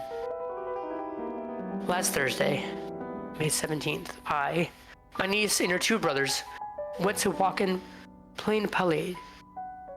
The evening was warm and serene, and we prolonged our work farther than usual. It was already dusk before we thought of returning, and then we discovered that William and Ernest, who had gone on before, were not to be found. We accordingly rested on a seat until they should return. Presently, Ernest came and inquired if we had seen his brother. He said that they had been playing together, that William had run away to hide himself, and that he vainly sought for him, and afterwards waited for him a long time, but that he did not return. This account rather alarmed us, and we continued to search for him until night fell, when Elizabeth conjectured that he might have returned to the house. He was not there. We returned again with torches, for I could not rest, for I thought my sweet boy had lost himself, and was exposed to all the damp and dews of the night. Elizabeth also suffered extreme anguish. Well, about 5 in the morning I discovered my lovely boy, whom the night before I had seen blooming and active in health, stretched on the grass, livid and motionless. The print of the murderer's finger was on his neck. He was conveyed home, and the anguish that was visible in my countenance betrayed the secret to Elizabeth. She was very earnest to see the corpse. At first I attempted to prevent her, but she persisted, and entering the room where it lay, hastily examined the neck of the victim and clasping her hands, exclaimed, "Oh God, I have murdered my darling infant." She fainted and was restored with extreme difficulty. When she again lived, it was only to weep and sigh. She told me that the same evening William had teased her to let him wear a very valuable miniature that she possessed of your mother. His picture is gone, and was doubtless the temptation which urged the murderer to the deed. We have no trace of him at present, although our exertions to discover him are unremitted, but they will not restore my beloved William. Come, dearest Victor. You alone can console Elizabeth. She weeps continually, and accuses herself unjustly as the cause of his death. Her words pierce my heart. We are all unhappy. But will not that be any additional motive for you, my son, to return and be our comforter? Your dear mother. Alas, Victor, I now say, thank God she did not live to witness the cruel and miserable death of her youngest darling.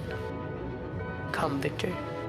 Not brooding thoughts of vengeance against the assassin, but with feelings of peace and gentleness that will heal instead of festering the wounds of our minds. Enter the house of mourning, my friend, but with kindness and affection for those who love you, and not with hatred for your enemies. Your affectionate and afflicted father, Alphonse Frankenstein, Geneva, May 12th, 17-something. Clerval, who had watched my countenance as I read this letter, was surprised to observe the despair that succeeded to the joy I had first expressed on receiving news from my friends. I threw the letter on the table and covered my face with my hands. "My dear Frankenstein," exclaimed Henry, when he perceived me weep with bitterness, "are you always to be unhappy? My dear friend, what has happened?" I motioned to him to take up the letter, while I walked up and down the room in the extremest agitation. Tears also gushed from the eyes of Clerval as he read the account of my misfortune. "I can offer you no consolation, my friend," he said. "Your disaster is irreparable. What do you intend to do?" "To go instantly to Geneva. Come with me, Henry, to order the horses." During our walk, Clerval endeavored to raise my spirits. He did not do this by common topics of consolation, but by exhibiting the truest sympathy. "Poor William," he said, "that dear child, he now sleeps with his angel mother. His friends mourn and weep, but he is at rest. He does not now feel the murderer's grasp. A sod covers his gentle form, and he knows no pain. He can no longer be a fit subject for pity. The survivors are the greatest sufferers, and for them, time is the only consolation.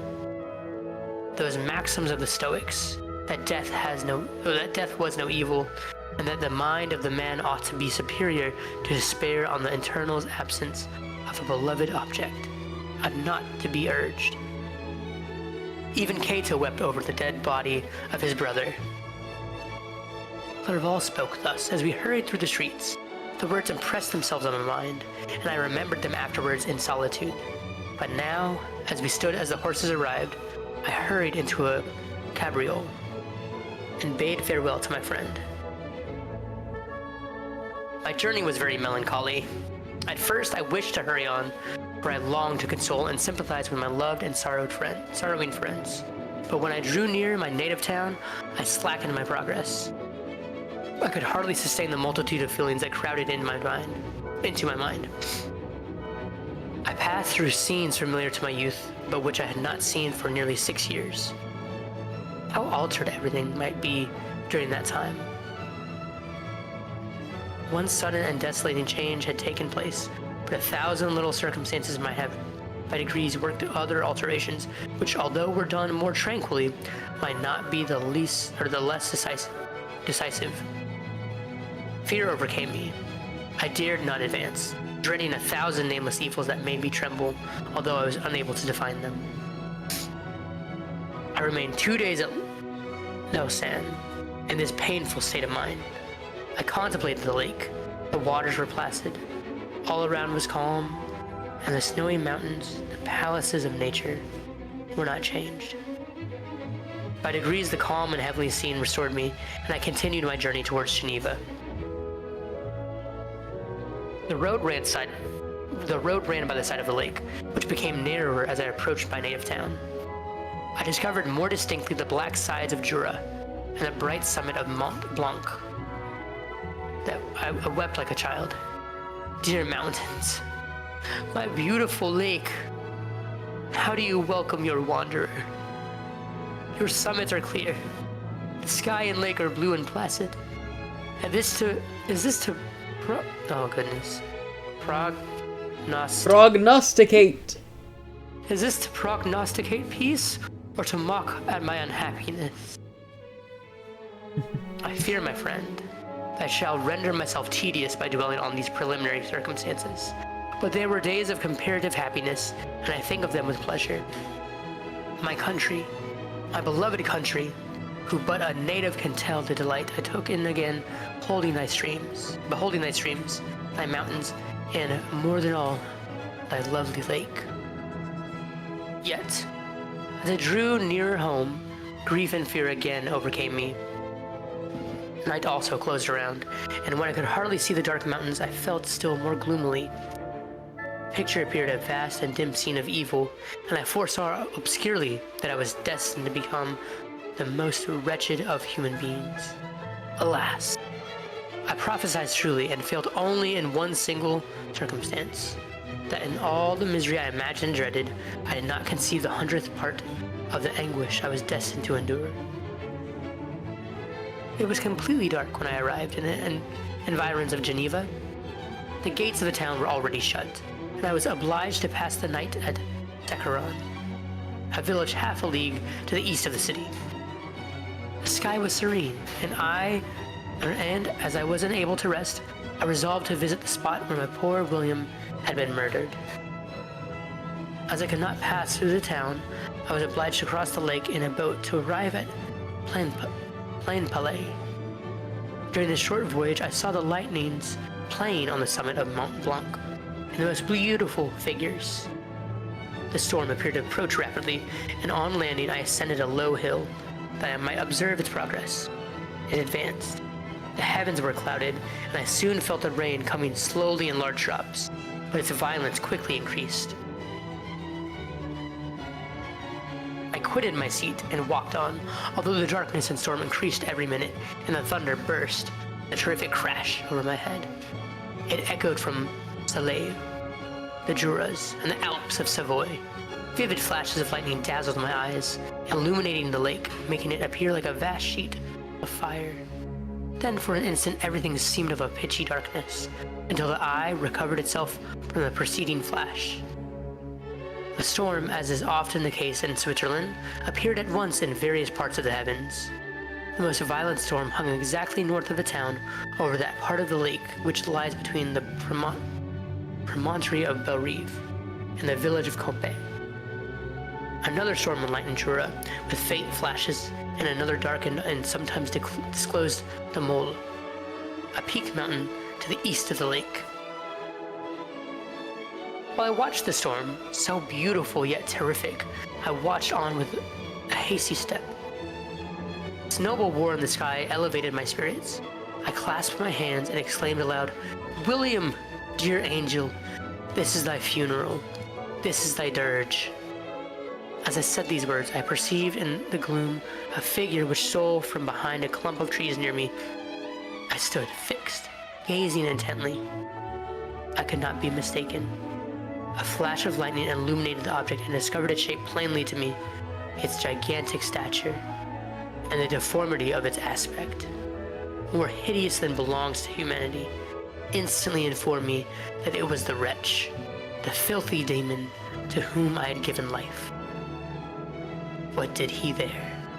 Could he be, I shuddered at the conception, the murderer of my brother?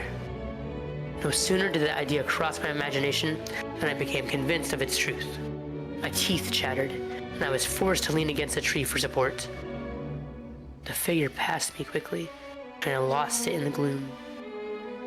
Nothing in human shape could have destroyed that fair child. He was the murderer. I could not doubt it. The mere presence of the idea of it was an irresistible proof of the fact. I thought of pursuing the devil, but it would have been in vain, for another flash discovered him to me hanging among the rocks of the nearly perpendicular ascent of Mont Saleve, a hill that bounds Plain Palais on the south. He soon reached the summit and disappeared. He's climbing like King Kong. I remained motionless. The thunder ceased, but the rain still continued, and the scene was enveloped in an impenetrable darkness. I revolved in my mind the events which I had until now sought to forget. The whole train of my progress towards the creation, the appearance of the work of my own hands alive at my bedside, its departure. 2 years had now nearly elapsed since the night on which he first received life. And was this his first crime? Alas!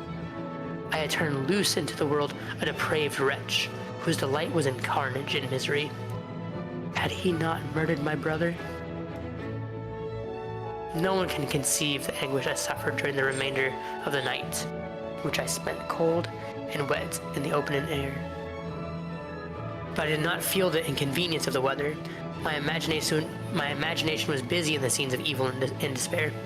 I considered the being whom I had cast among mankind and endowed with the will and power to effect purposes of horror, and such as the deed which he had now done, nearly in the light of my own vampire, my own spirit let loose from the grave and forced to destroy all that was dear to me.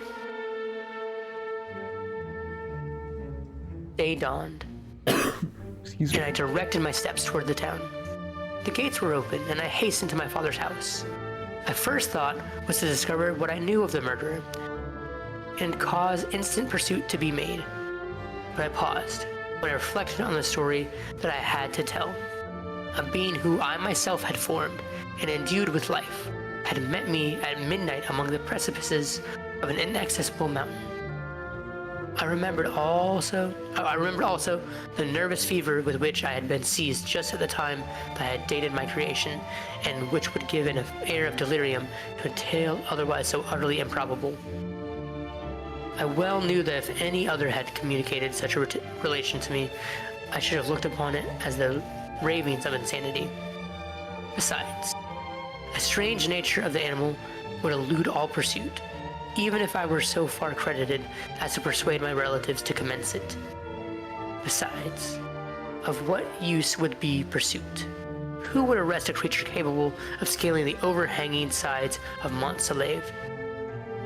These reflections determined me, and I resolved to remain silent.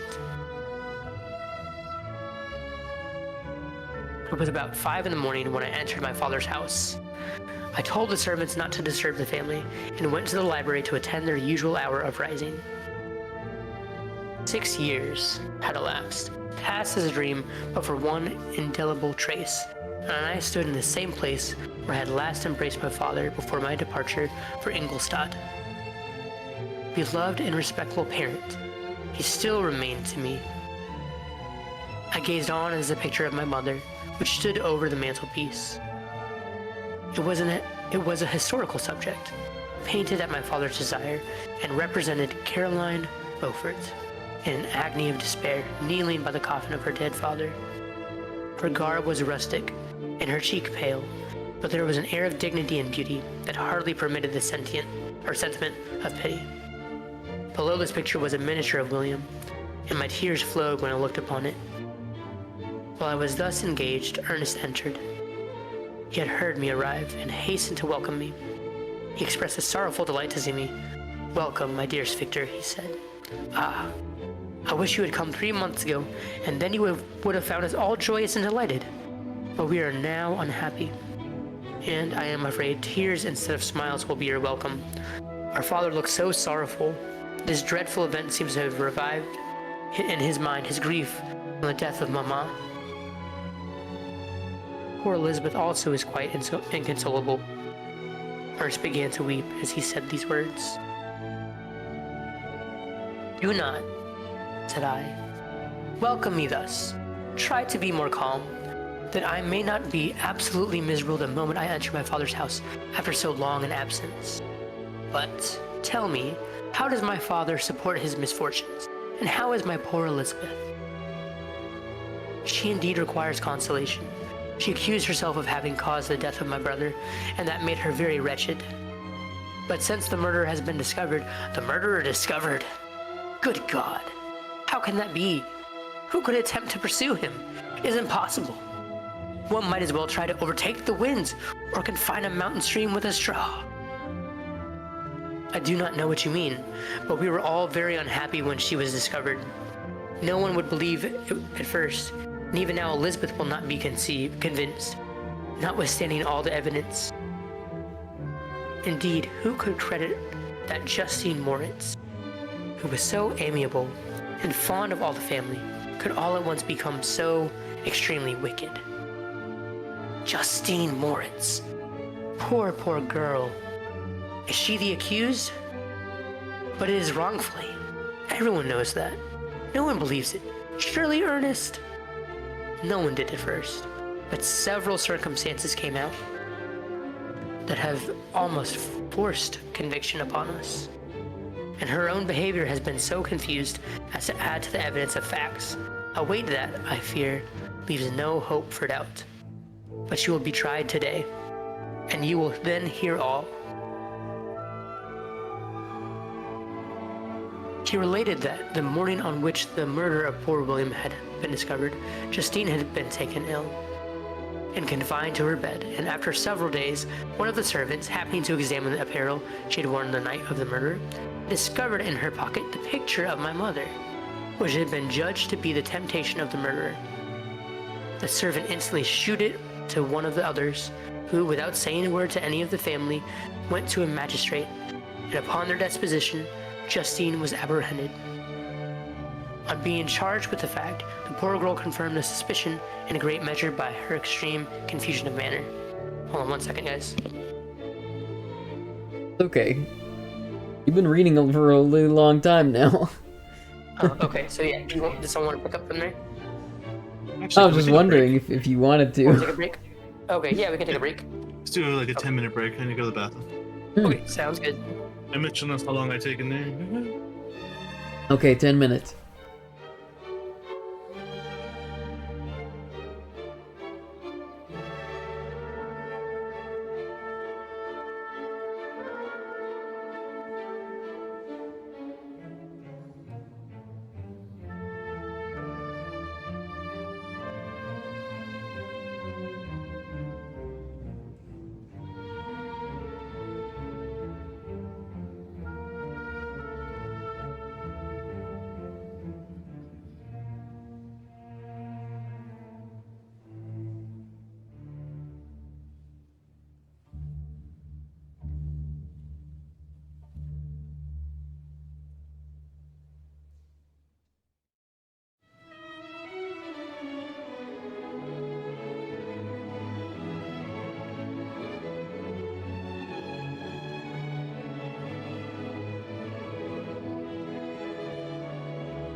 There's no second play ukulele for you guys while we wait. That's what I'm Hello. gonna do. What's happening? I see a face movement. I'm a face. Wait, I don't. Oh, you know what? I gotta unmute you guys. I muted it because of music. I didn't want that to come through without like the talking going through on that side. Okay, you're unmuted. Okay. Hello. How are you enjoying the book so far? I'm enjoying it. I feel like I should have read this a long time ago. Me too, honestly.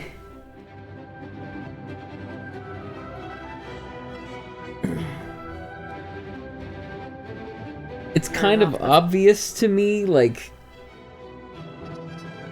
I don't know. I'm on the creature's side, you know. I feel like I don't know if he's the murderer. I don't know. You don't know. No, I know. I think I know. I don't know what I'm saying right now. Who's to say? There's a lot of confusion and grief, I think, that I think they need to work out as father and son, so to speak. Mm-hmm. I agree. I agree. He literally has not had any freaking interaction with him beyond being scared of his own creation. Mm-hmm. And I think that led this creature, the implication of it is, I'm just spitballing here, but the implication of it is that, he was kind of born into being hated. And he had the intelligence to kind of recognize that, right? Mm-hmm. Blue, blue, blue, blue, blue. I feel like the second like I saw that necklace was missing, or I read that or heard that, I was like, is it the monster?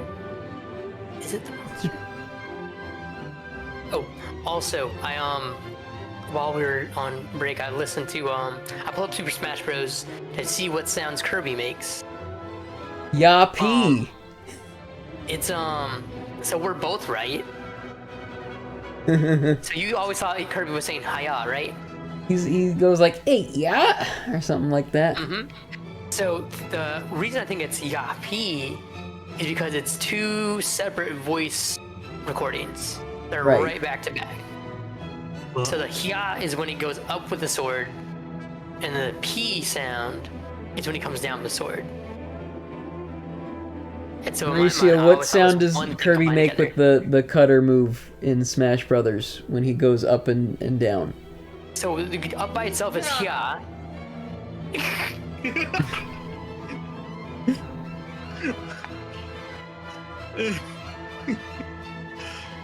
So it's two. The downward sound is P, but I've always like done the move together. Yeah, P. So, Okay.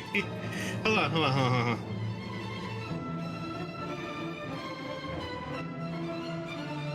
We're doing some research. Of course, Kirby is a homunculi, so therefore it makes sense to bring this topic up and talk about it. It's an assembly of parts. Thank you for coming in, Addison. Welcome. And one more welcome. Welcome. What the fuck is an airplane bottle? Is that what I'm drinking? You're drinking an airplane, like, is that a bottle in the shape of an airplane? I don't. I don't act like I understand these things. I just hear them. Me too. I'm just feeling a little more like, airheaded today. Like, Yeah. We're getting applause right now. Applause. Were you strumming an instrument just a second ago? Yeah. I was messing around the ukulele. From that instrument.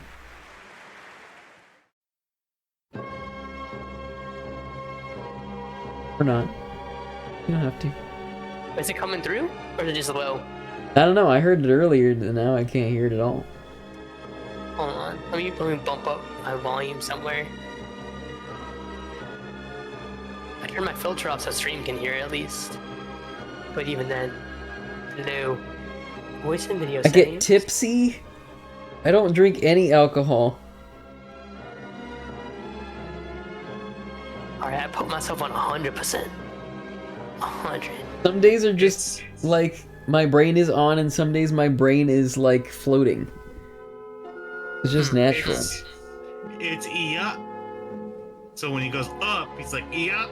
And then when he goes down, it's like P. Is it P? Yeah, Yes. E. That's where so that's why I said we're both right, because you were right in that he says like yeah. But I thought it was like one thing altogether. So that's just in Brawl, though, right? Are we just talking about Super Smash Bros. Brawl? Are we talking about Ultimate? It's also an Ultimate too, because that's what I have on my Switch. God damn it. I don't know. Thank you for the bits. Yeah. Biddies. Get your brain out of orange font and put it back in. No, I'm good. I'm just vibing today, okay? Some days I'm like on point with my brain, and some days I'm not. Today's just one of the days where I'm floating. I'm floating, and we're reading Frankenstein. And we're talking Kirby Yappy. Yeah. Yee. It might be that one, E. Just E. I swear he goes, hey, yeah? I'm gonna look this video up right now. Sounds like the link. So, yeah, Maybe it is. I am good. I think I said that when we discussed that beforehand too. So I'm gonna play a little bit of Smash Bros tonight after we're done with the book or the chapter 7, and then I will make sure to clip that and say, Satil, this is the sound. I'm gonna look up the sound right now. No, even I was looking this up earlier. The first one, he's like E, yeah, E. Like I'm watching it right now.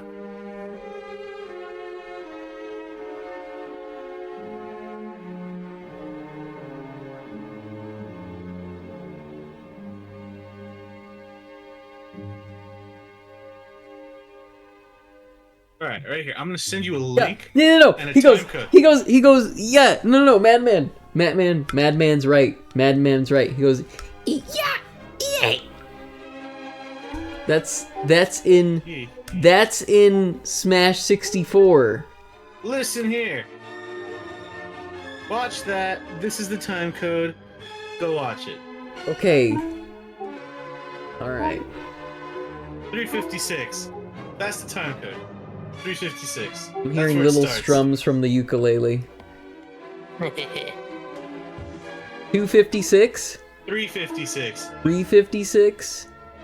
Yes. I can't read this shit right now. Keep going, you're good, keep going. Right there. Too far. Yeah. This is in Melee. Oh no, this is Ultimate. No, just watch the whole thing.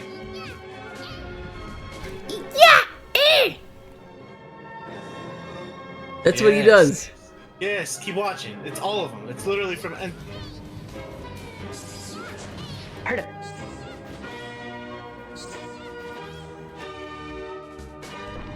I can understand why it's Yappy. Yeah.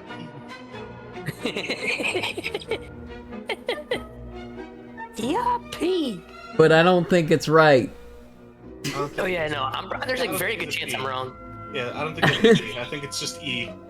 E. I don't know. It's funnier if it's P, but yeah, he's probably just saying E. Yappy. Especially that last one. I was like, I can hear it. I can hear him going, Yappy! Alright. Debacle solved. Squashing it now. You were on a reading spree just before the break here, Baljeet. Yeah, we put this ukulele up. Still, it's just like, what the heck? What? I was in the zone. You were really in the Not just zone. that, I was like substance. waiting for you to be like, all right, I'm gonna pass it on. That didn't happen. So what's the deal? Do we think it's actually the monster as Victor's portraying? I think it is. Yeah. I think it's smarter than we already think it's pretty smart. It's an intelligent creature. It was born into being, you know, having feelings of disgust projected towards it, right? And it recognized that. I feel like that's the implication. And so now it's kind of taking it out on the world. But like how he knows about Victor's family and stuff, I guess maybe he got like hold of a diary or something. I don't know. He discovered something. Eh. Something's happening. Back. What's happening? Is it trigonometry again? Oh. No. Oh, I finished the homework right, like before we started. Like right before we started, I knocked it out. Nice. Yeah, my trick homework is no more. Later on, I just have to. Ooh, ow. What's happening? No way. That sneeze threw my back out. No. You had a sneeze and it threw your back out? Ah. I'm gonna need a floor popping. Did you sneeze out a vertebrae? Bruh. Okay. That's I'm not crazy. feeling it anymore. I'm not feeling it anymore. I say that, and I feel like it's probably gonna happen to me over this break. I mean, you had some back issues earlier this week, so I'm not surprised, but damn. That must have been a violent sneeze. It was pretty bad. I got goosebumps.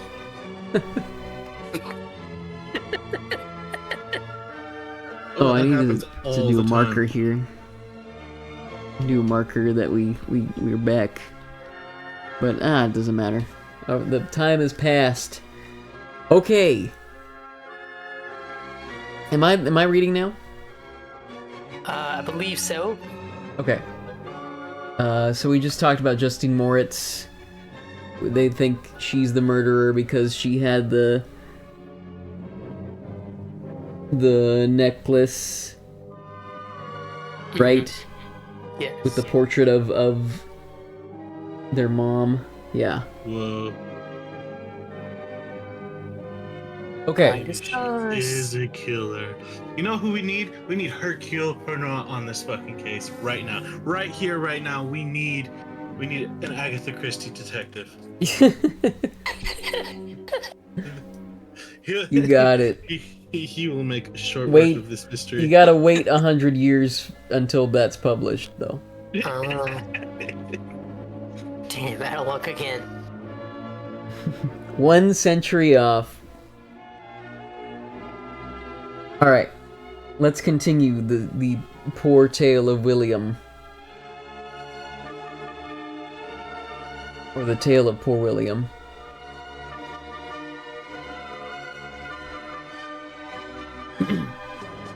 He related that, the morning on which the murder of poor William had been discovered, Justine had been taken ill. Oh, we read that, didn't we? Think so? Yeah. 100 years. 1818. That's what? Yeah, 1918.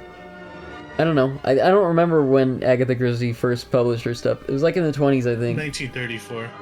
Oh. But That's it when takes Murder place in in the like the Orient. 20s, right? I don't know. I don't know. Alright. Here we go. This was a strange tale indeed, but it did not shake my faith, and I replied earnestly, "You are all mistaken. I know the murderer. Justine, poor good Justine, is innocent."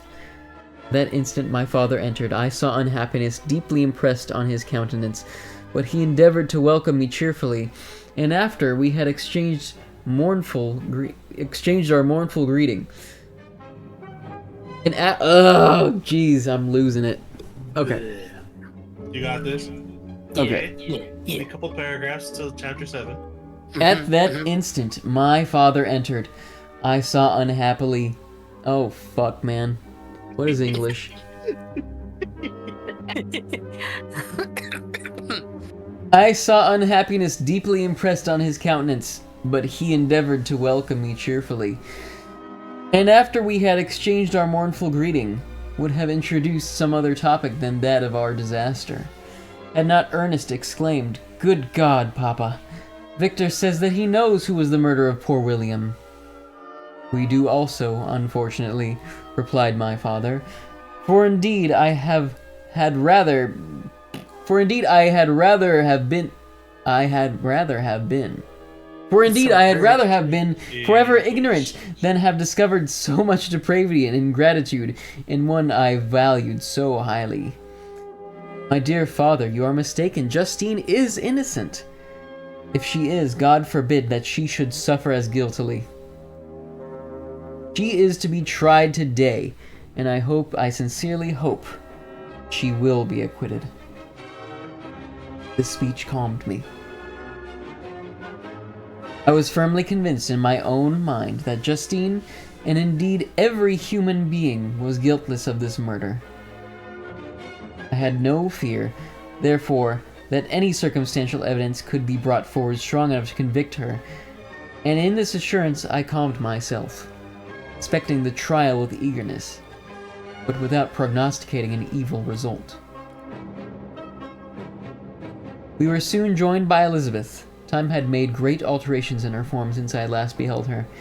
6 years before she had been a pretty, good-humored girl, whom everyone loved and caressed. She was now a woman in stature and expression of countenance, which was uncommonly lovely. An open and capacious forehead gave indications of a good understanding, joined to great frankness of disposition. Her eyes were hazel and expressive of mildness, now through recent affliction, allied to her sadness. Her hair was of a rich, dark auburn, her complexion fair, and her figure slight and graceful. She welcomed me with the greatest affection. Your arrival... Yeah. So, an open and capacious forehead. I just looked up what capacious means. It says having a lot of space inside the movie. She's got a wide forehead. It's a big forehead. What does that have to do with anything? It's just like she had a big forehead. Gave me good indications of understanding. What? It's like so like back then they were trying to do studies on different ways the human body looked to match to indications of intelligence and stuff like that. That was like a scientific study at the time. That was obviously disproven later, but it like lasted well into like the 20s, I'm pretty sure. This is after the Canterbury They tried to like it's literally profiling people based on their physical appearance. It hasn't ended. Okay, I'm sorry. Just you read that and I was like, what? Yeah. Yeah, no, it's pretty silly. But that's that's what people's be thinking back then. Is this similar to how like the descriptions from Canterbury Tales were supposed to like inform like how the different characters would have behaved as well? I never read that, but I'm sure you're right. I've only read abridged stuff. Okay. I just was wondering. She welcomed me with the greatest affection. Your arrival, dear cousin, fills me with hope. You perhaps will find some means to justify my poor guiltless Justine. Alas, who is safe if she be convicted of the crime? I rely on her innocence as certainly as I do upon my own. Our misfortune is doubly hard to us. We've not only lost that lovely darling boy, but this poor girl, whom I sincerely love, is to be torn away by even a worse fate. If she is condemned, I never shall know joy more. But she will not. I am sure she will not, and then I shall be happy again. Even then, after the sad death of my little William. "She is innocent, Elizabeth," said I, "and that shall be proved. Fear nothing, but let your spirits be cheered by the assurance of her acquittal." "How kind you are. Everyone else believes in her guilt, and that made me wretched, for I knew that it was impossible, and to see everyone else prejudiced in so deadly a manner rendered me hopeless and despairing." She wept. "Sweet niece," said my father, "dry your tears. If she is, as you believe, innocent, rely on the justice of our own judges. Rely on the justice of our judges, and the activity with which I shall prevent the slightest shadow of partiality." I'm going to continue reading because Baljeet read for a really long time still, and I barely scratched the surface. Yeah. Chapter 7. We passed a few sad hours until 11 o'clock, when the trial was to commence. My father and the rest of the family being obliged to attend as witnesses, I accompanied them to the court. During the whole of this wretched mockery of justice, I suffered living torture. It was to be decided whether the result of my curiosity and lawless devices would cause the death of two of my fellow beings. One a smiling babe, full of innocence and joy, the other far more dreadfully murdered, with every aggravation of infamy that could make the murder memorable in horror. Justine was also a girl of merit, and possessed qualities which promised to render her life happy. Now all was to be obliterated in an ignominious grave, and I the cause. 1,000 times rather I would have confessed myself guilty of the crime ascribed to Justine, but I was absent when it was committed. And such a declaration would have been considered as the ravings of a madman, and I would not have exculpated her who suffered through me. The appearance of Justine was calm. She was dressed in mourning, and her countenance, always engaging, was rendered by the solemnity of her feelings exquisitely beautiful. Yet she appeared confident in innocence, and did not tremble, although gazed on and execrated by thousands. For all the kindness which her beauty might otherwise have excited was obliterated in the minds of the spectators by the imagination of the enormity she was supposed to have committed. She was tranquil,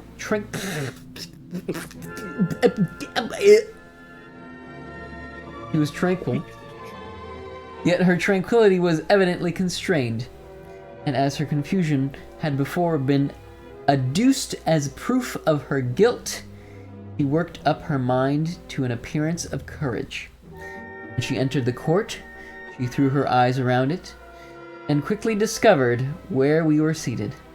A tear seemed to dim her eye when she saw us, but she quickly recovered herself, and took a sorrowful affection seemed to attest her utter guiltlessness. The trial began, and after the advocate against her had stated the charge, several witnesses were called. Several strange facts combined against her, which might have staggered anyone who had not such proof of her innocence as I had. She had been out of the whole of the night on which the murder had been committed, and towards morning had been perceived by a market woman not far from the spot where the body of the murdered child had been afterwards found. The woman asked her what she did there, but she looked very strangely and only returned a confused and unintelligible answer. She returned to the house about 8 o'clock, and when one inquired where she had passed the night, she replied that she had been looking for the child, and demanded earnestly if anything had been heard concerning him. When shewn the body, she fell into violent hysterics, and kept her bed for several days. The picture was then produced, which the servant had found in her pocket, when Elizabeth, in a faltering voice, proved that it was the same which an hour before the child had been missed. He had been placed round his neck. A murmur of horror and indignation filled the court. Justine was called on her for defense. As the trial had proceeded, her countenance had altered. Surprise, horror, and misery were strongly expressed. Sometimes she struggled with her tears, but when she was desired to plead, she collected her powers and spoke in an audible, although variable voice. Excuse me. I have some burpees coming up. I got some burps. Burpees, burpees. What do you call a burp? What is it called? Gas? What is it? No. Well, yeah. Belching. It's a belch. It's a refined belch. God knows, she said, how entirely I am innocent. But I do not pretend that my protestations should acquit me. I rest my innocence on a plain and simple explanation of the facts which had been adduced against me. And I hope the character I have always borne will incline my judges to a favorable interpretation where any circumstance appears doubtful or suspicious. He then related that, by the permission of Elizabeth, he had passed the evening of the night on which the murder had been committed, at the house of an aunt at Shen, a village which situated about a half league, Shen, a village situated about a league from Geneva. On her return, at about 9 o'clock, she met a man who asked her if she had seen anything of the child who was lost. He was alarmed by this account, and passed several hours in looking for him. When the gates of Geneva were shut, and she was forced to remain several hours of the night in a barn belonging to a cottage, being unwilling to call upon the inhabitants, to whom she was well known. Unable to rest or sleep, she quitted her asylum early that she might again endeavor to find my brother. If she had gone near the spot where this body lay, it was without her knowledge. That she had bewildered when questioned by the market woman was not surprising, since she had passed a sleepless night, and the fate of poor William was yet uncertain. Concerning the picture she could give no account. I know, continued the unhappy victim, how heavily and fatally this one circumstance weighs against me, but I have no power of explaining it, and when I have expressed my utter ignorance, I am only left to conjecture concerning the probabilities by which it might have been placed in my pocket. But here I also am checked. I believe that I have no enemy on earth, and none surely would have been so wicked to as to destroy me wantonly. Did the murderer place it there? I know of no opportunity afforded him for doing so. Or if I had, why should he have stolen the jewel to part with it again so soon? Committed my cause to the justices of judges, yet I see no room for hope. I beg permission to have a few witnesses examined concerning my character, and if their testimony shall not overweigh my supposed guilt, I must be condemned, although I would pledge my salvation on my innocence. Go, Justine. Alright, I'm passing it on. Yes, pass the reading torch. Alright. Several witnesses were called who had known her for many years, and they spoke well of her, but fear and hatred of the crime of which they supposed her guilt rendered them timorous and unwilling to come forward. I can hear myself again.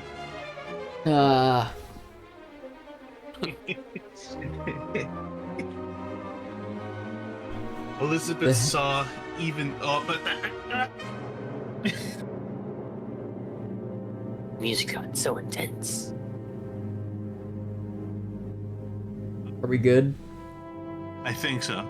Okay. Yeah, now we're good. Now we're good. Sometimes it comes through when you, I mean, you just got such a boisterous voice. What can I say? Oh, thank you. He is the superior fudge. Superior, exactly. Okay, here we go. Elizabeth saw even this last resource, her excellent dispositions and irreproachable conduct about to fail the accused. when, although violently agitated, she desired permission to address the court. "I am," she said, "the cousin of the unhappy child who was murdered, or rather, his sister, for I was educated by and have lived with his parents ever since, and even long before his birth. It may therefore be judged indecent in me to come forward on this occasion, but when I see a fellow creature about to perish through the cowardice of her pretend friends, I wish to be allowed to speak, that I may say what I know of her character. I am well acquainted with the accused. I have lived in the same house with her, at one time for 5, and at another for nearly 2 years. During all that period she appeared to me the most amiable and benevolent of human creatures. She nursed Madame Frankenstein, my aunt, in her last illness with the greatest affection and care, and afterwards attended her own mother during a tedious illness, in a manner that excited the admiration of all who knew her. After which she again lived in my uncle's house, where she was beloved by all the family. She was warmly attached to the child who was now dead, and acted towards him like a most affectionate mother. For my own part, I do not hesitate to say that, notwithstanding all the evidence produced against her, I believe and rely on her perfect innocence.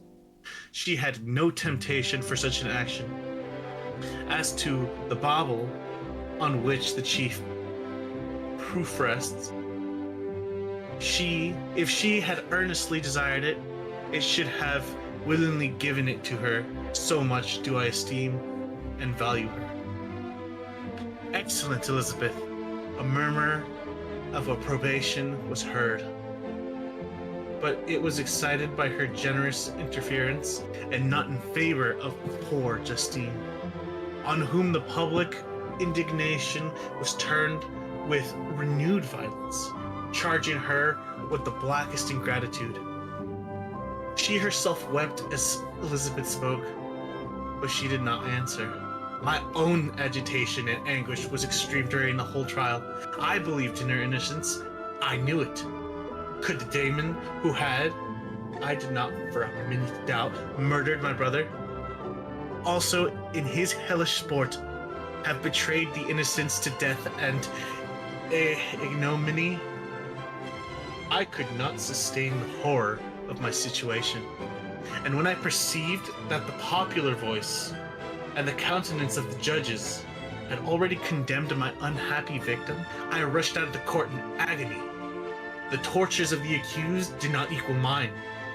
She was sustained by innocence, but the fangs of remorse tore my bosom and would not forgo their hold. I passed a night of unmingled wretchedness. In the morning, I went to the court. My lips, my throat were parched. I dared not ask the fatal question, but I was known, and the officer guessed the cause of my visit. The ballots had been thrown, they were all black, and Justine was condemned.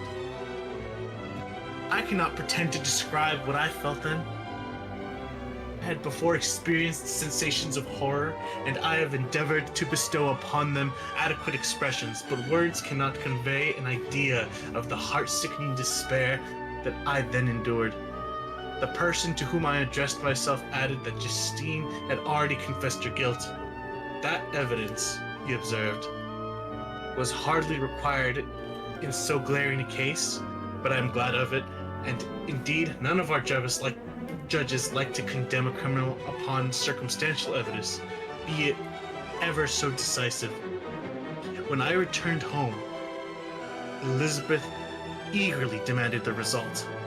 "My cousin," I replied, "it is decided as you may have expected. All judges had rather that 10 innocent should suffer than that one guilty should escape. But she has confessed." This was a dire blow to poor Elizabeth, who had relied with firmness upon Justine's innocence. Alas, she said, how shall I ever again believe in human benevolence? Justine, whom I loved and esteemed as my sister, how could she put those smiles of innocence only to betray? Her mild eyes seemed incapable of any severity or ill humor, and yet she has committed a murder. Soon after, we heard that the poor victim had expressed a wish to see my cousin. My father wished her not to go, but said that he left it to her own judgment and feelings to decide. Yes, said Elizabeth, I will go, although she is guilty, and you, Victor, shall accompany me. I cannot go alone. The idea of this visit was torture to me, yet I could not refuse. We entered the gloomy prison chamber and beheld Justine sitting on some straw at the further end. Her hands were manacled.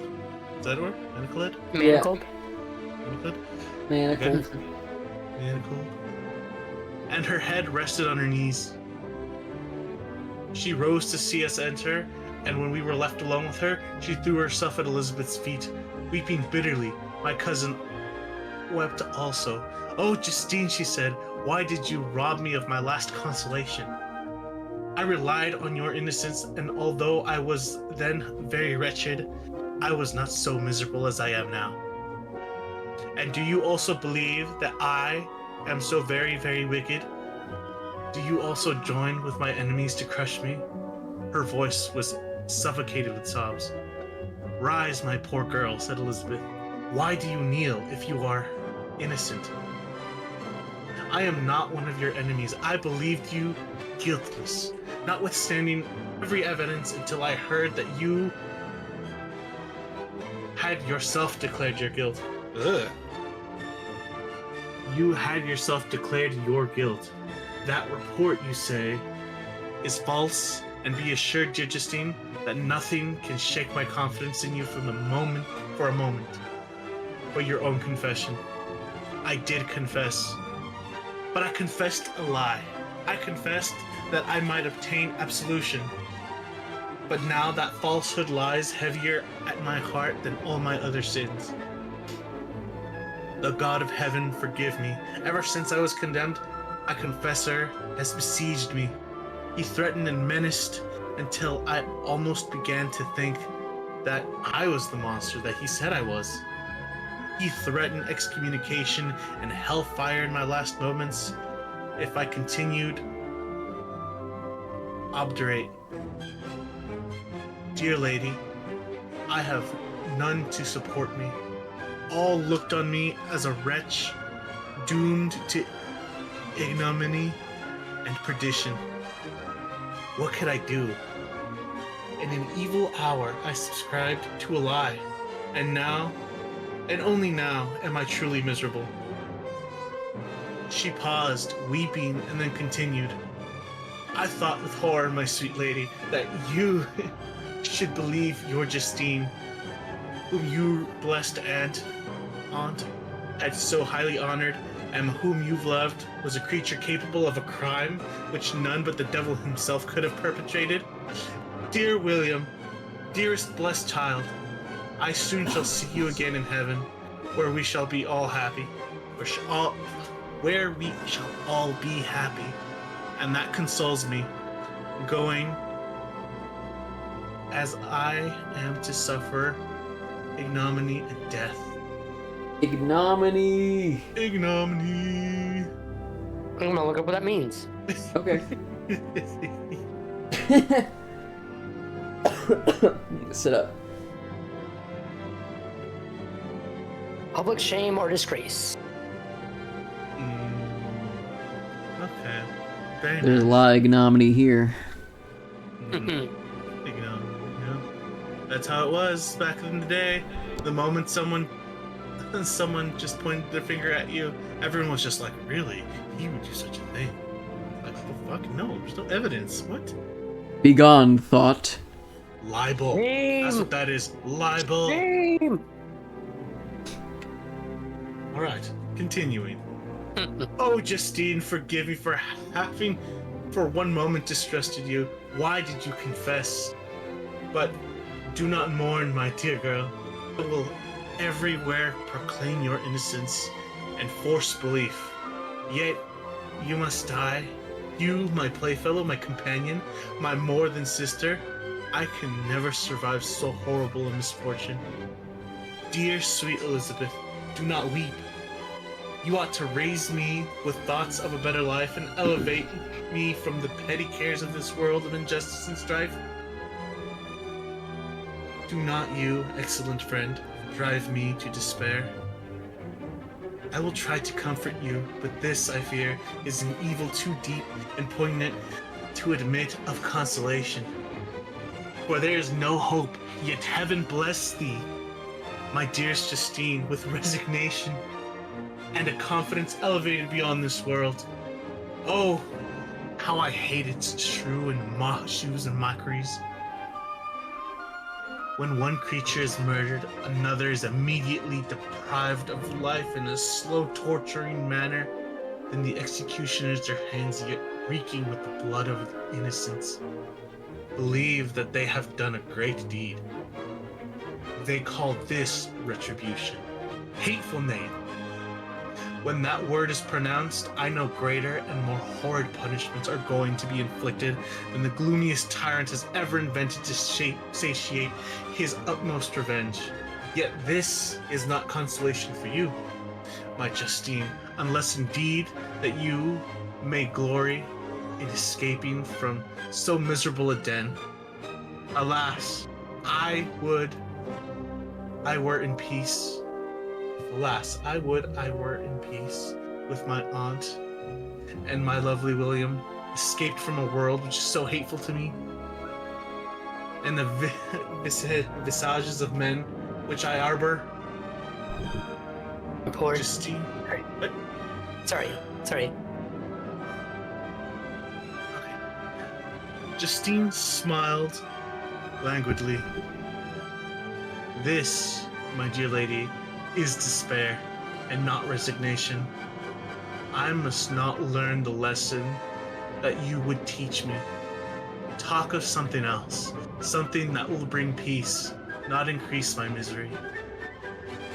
During this conversation, I had retired to a corner of the prison room, where I could conceal the horrid anguish that possessed me. Despair! Who dare talk of that? The poor victim, who on the morrow was to pass the dreary boundary between life and death, felt not as I did. Such deep and bitter agony, I gnashed my teeth and ground them together, uttering a groan that came from my inmost soul. Justine started. When she saw who it was, she approached me and said, "Dear sir, you are very kind to visit me. You, I hope, do not believe that I am guilty." I could not answer.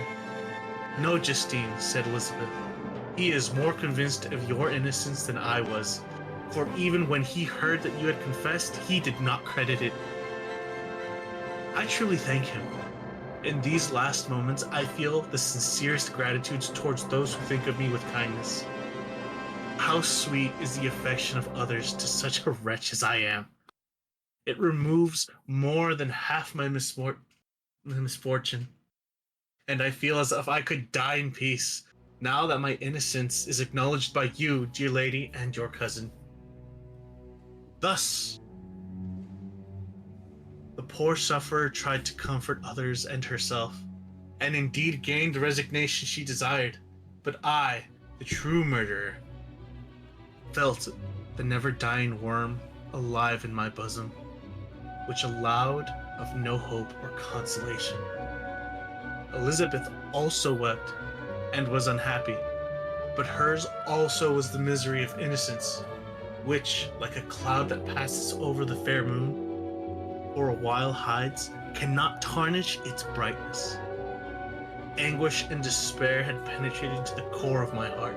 I bore hell within me, which nothing could extinguish. We stayed several hours with Justine, and it was with great difficulty that Elizabeth could tear herself away. "I wish," she cried, "that I were to die with you. I cannot live in this world of misery."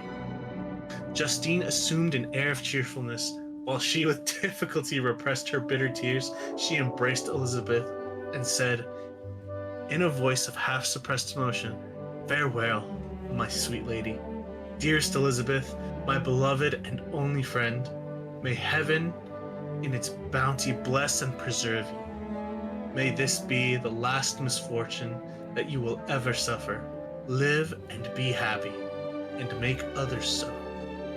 As we returned, Elizabeth said, "You know not, my dear Victor, how much I am relieved that I trust in the innocence of this unfortunate girl. I never again could have known peace if I had been deceived in my reliance on her. For the moment that I did believe her guilty, I felt an anguish that I could not have long sustained. Now my heart is lightened, the innocent suffers, but she whom I thought amiable and good has not betrayed the trust I reposed in her, and I am consoled. Amiable cousin, such were your thoughts, mild and gentle as your own dear eyes and voice. But I was a wretch, and none ever conceived the misery that I then endured." End of Volume 1. Yeah. It's happened. What a milestone. Volume 1. 1/3 That of the was a book. big one. Yeah. So going off of what I was talking about last time, right? About like rebirth and things I see with that. So obviously we get the birth of the creature, right? Which, you know, in Victor's eyes, and we touched upon this earlier, the concept of it is so appealing to him, but it's when it's actually born and not out of his ideas, but born as an actual physical product of his research and his enlightenment, so to speak, in the name of science. He's horrified by what he's created. And so we don't really get the creature's perspective all that much about being born, you know, with a certain intelligence, obviously an intelligence enough to murder.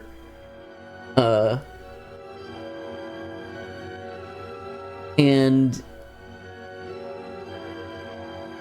I feel like the implication of the naivety of the creature is also reborn into this absolute twisted version of what life is like in being having this disgust projected at you, right? It's twisted. So we see Victor kind of go through different stages of like rebirth or rejuvenation. So one is where he's just obsessed.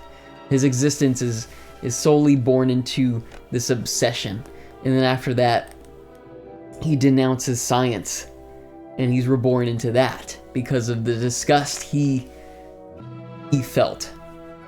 But in that, he's created a consequence that he cannot shy away from. It obviously makes itself very apparent. And it's interesting the way Justine Moritz is brought up in the story, because obviously we know that he's been sick and maybe he's had like a lapse in memory, but it's clearly like that passage in her letter is definitely for the readers, and Shelley didn't really know how else to bring it up, I guess. You know, in a natural way. It makes me think that there might have been an earlier version of the manuscript where there was more about Victor's childhood. But potentially no, because this might just be, you know, the storytelling trends of the day in framing those narratives.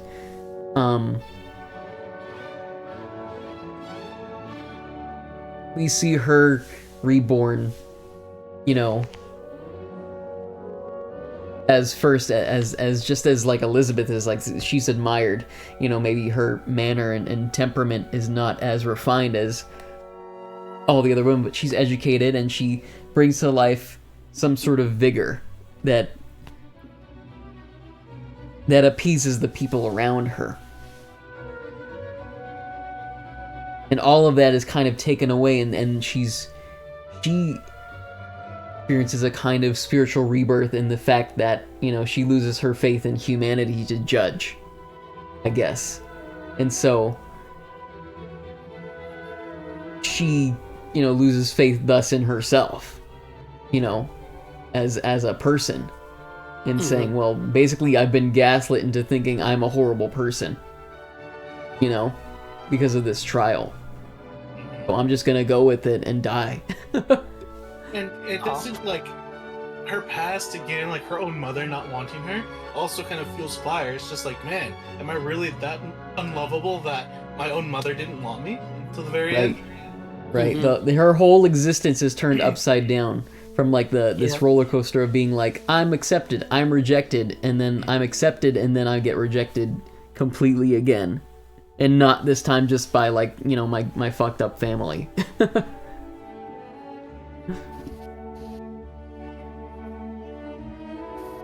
So it's interesting how her version of what I'm calling rebirth is brought about by this creature, right? And so before we were seeing how people are transformed and reborn into different forms and carrying on with their lives, and now we see the kind of the foil to that, where the creature is creating these rebirths in people where the reality is being twisted and turned upside down into something more horrible because of the disgust he's projecting onto the world because of what he has been born into disgust. You know, that's what I see. That's my takeaway from these readings.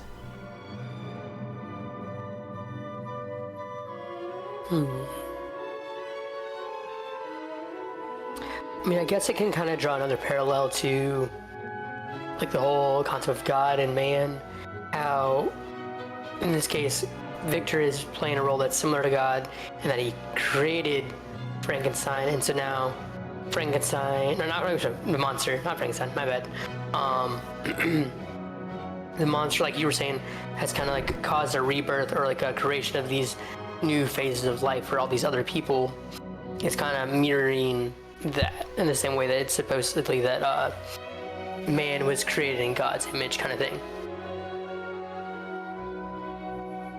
Yeah, no, absolutely.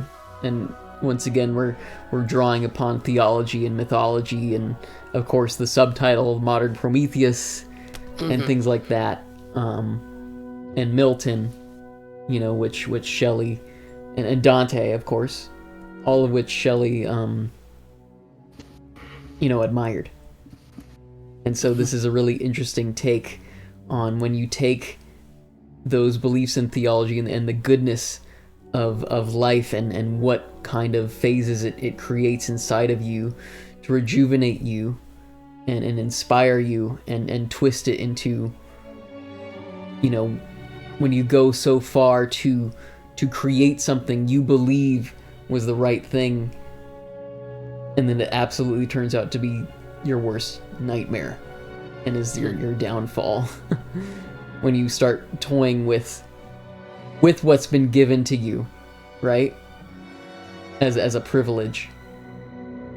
You go a little too far, and you cross that line, and your belief, it's exactly what, you know, he viewed him as a demon when he came out, and thus, you know, that's going to be reflected upon him.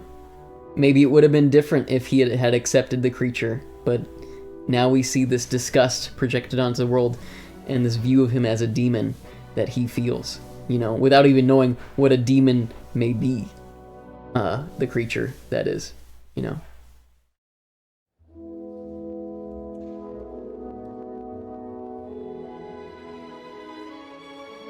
That's where I sit with that.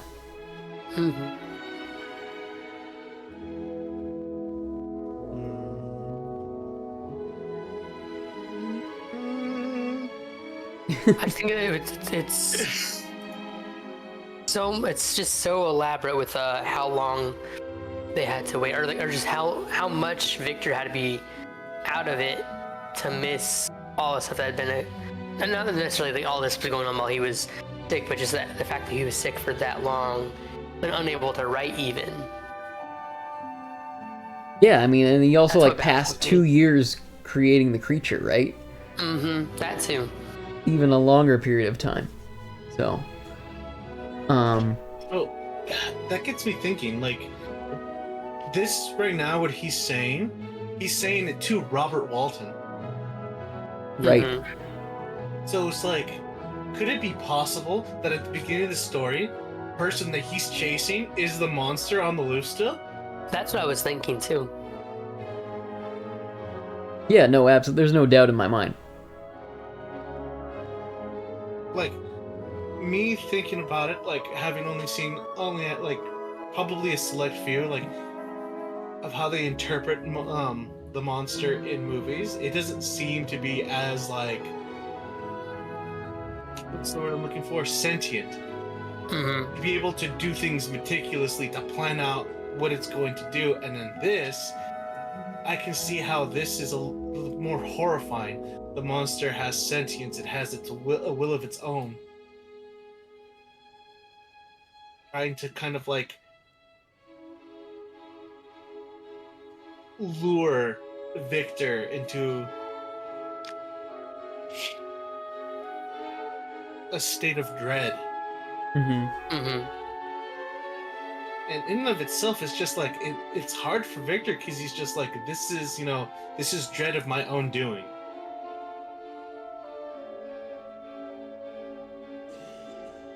But oh man, I wonder where the story's gonna go from here. Yeah. Alrighty, I'm gonna go ahead and call it a night. Is it dinner time? It's like way past dinner time. We've been in the lab here. Oh yeah, I know. What you having So, for dinner? I don't know yet. I'm gonna have to go check that out. So. Alright, sounds good to me. Yeah. Alrighty. I'll go ahead and give Baljeet the raid once again. Yay! Yay! As always, Alright. it was a pleasure, and hopefully I get to see you two next Friday. Yeah, Yes. let's try to make it a Friday thing. Yeah. I am gonna have to double check and just make sure, with Thanksgiving being on Thursday, if just make sure we don't have people coming in from out of town. But I think I should be good to go. But I'll make sure to let you guys know. Oh, yeah, that's right. So maybe not next Friday. Okay, we'll discuss. I mean, we can play it by ear, Yeah. Yeah, we will. Okay. Okay. Everybody Okay. have a good night. I'm gonna end the call and go ahead and give you the raid. Okay. Alright, goodbye. Later. Deuces. Alright, everybody have a good night. See ya.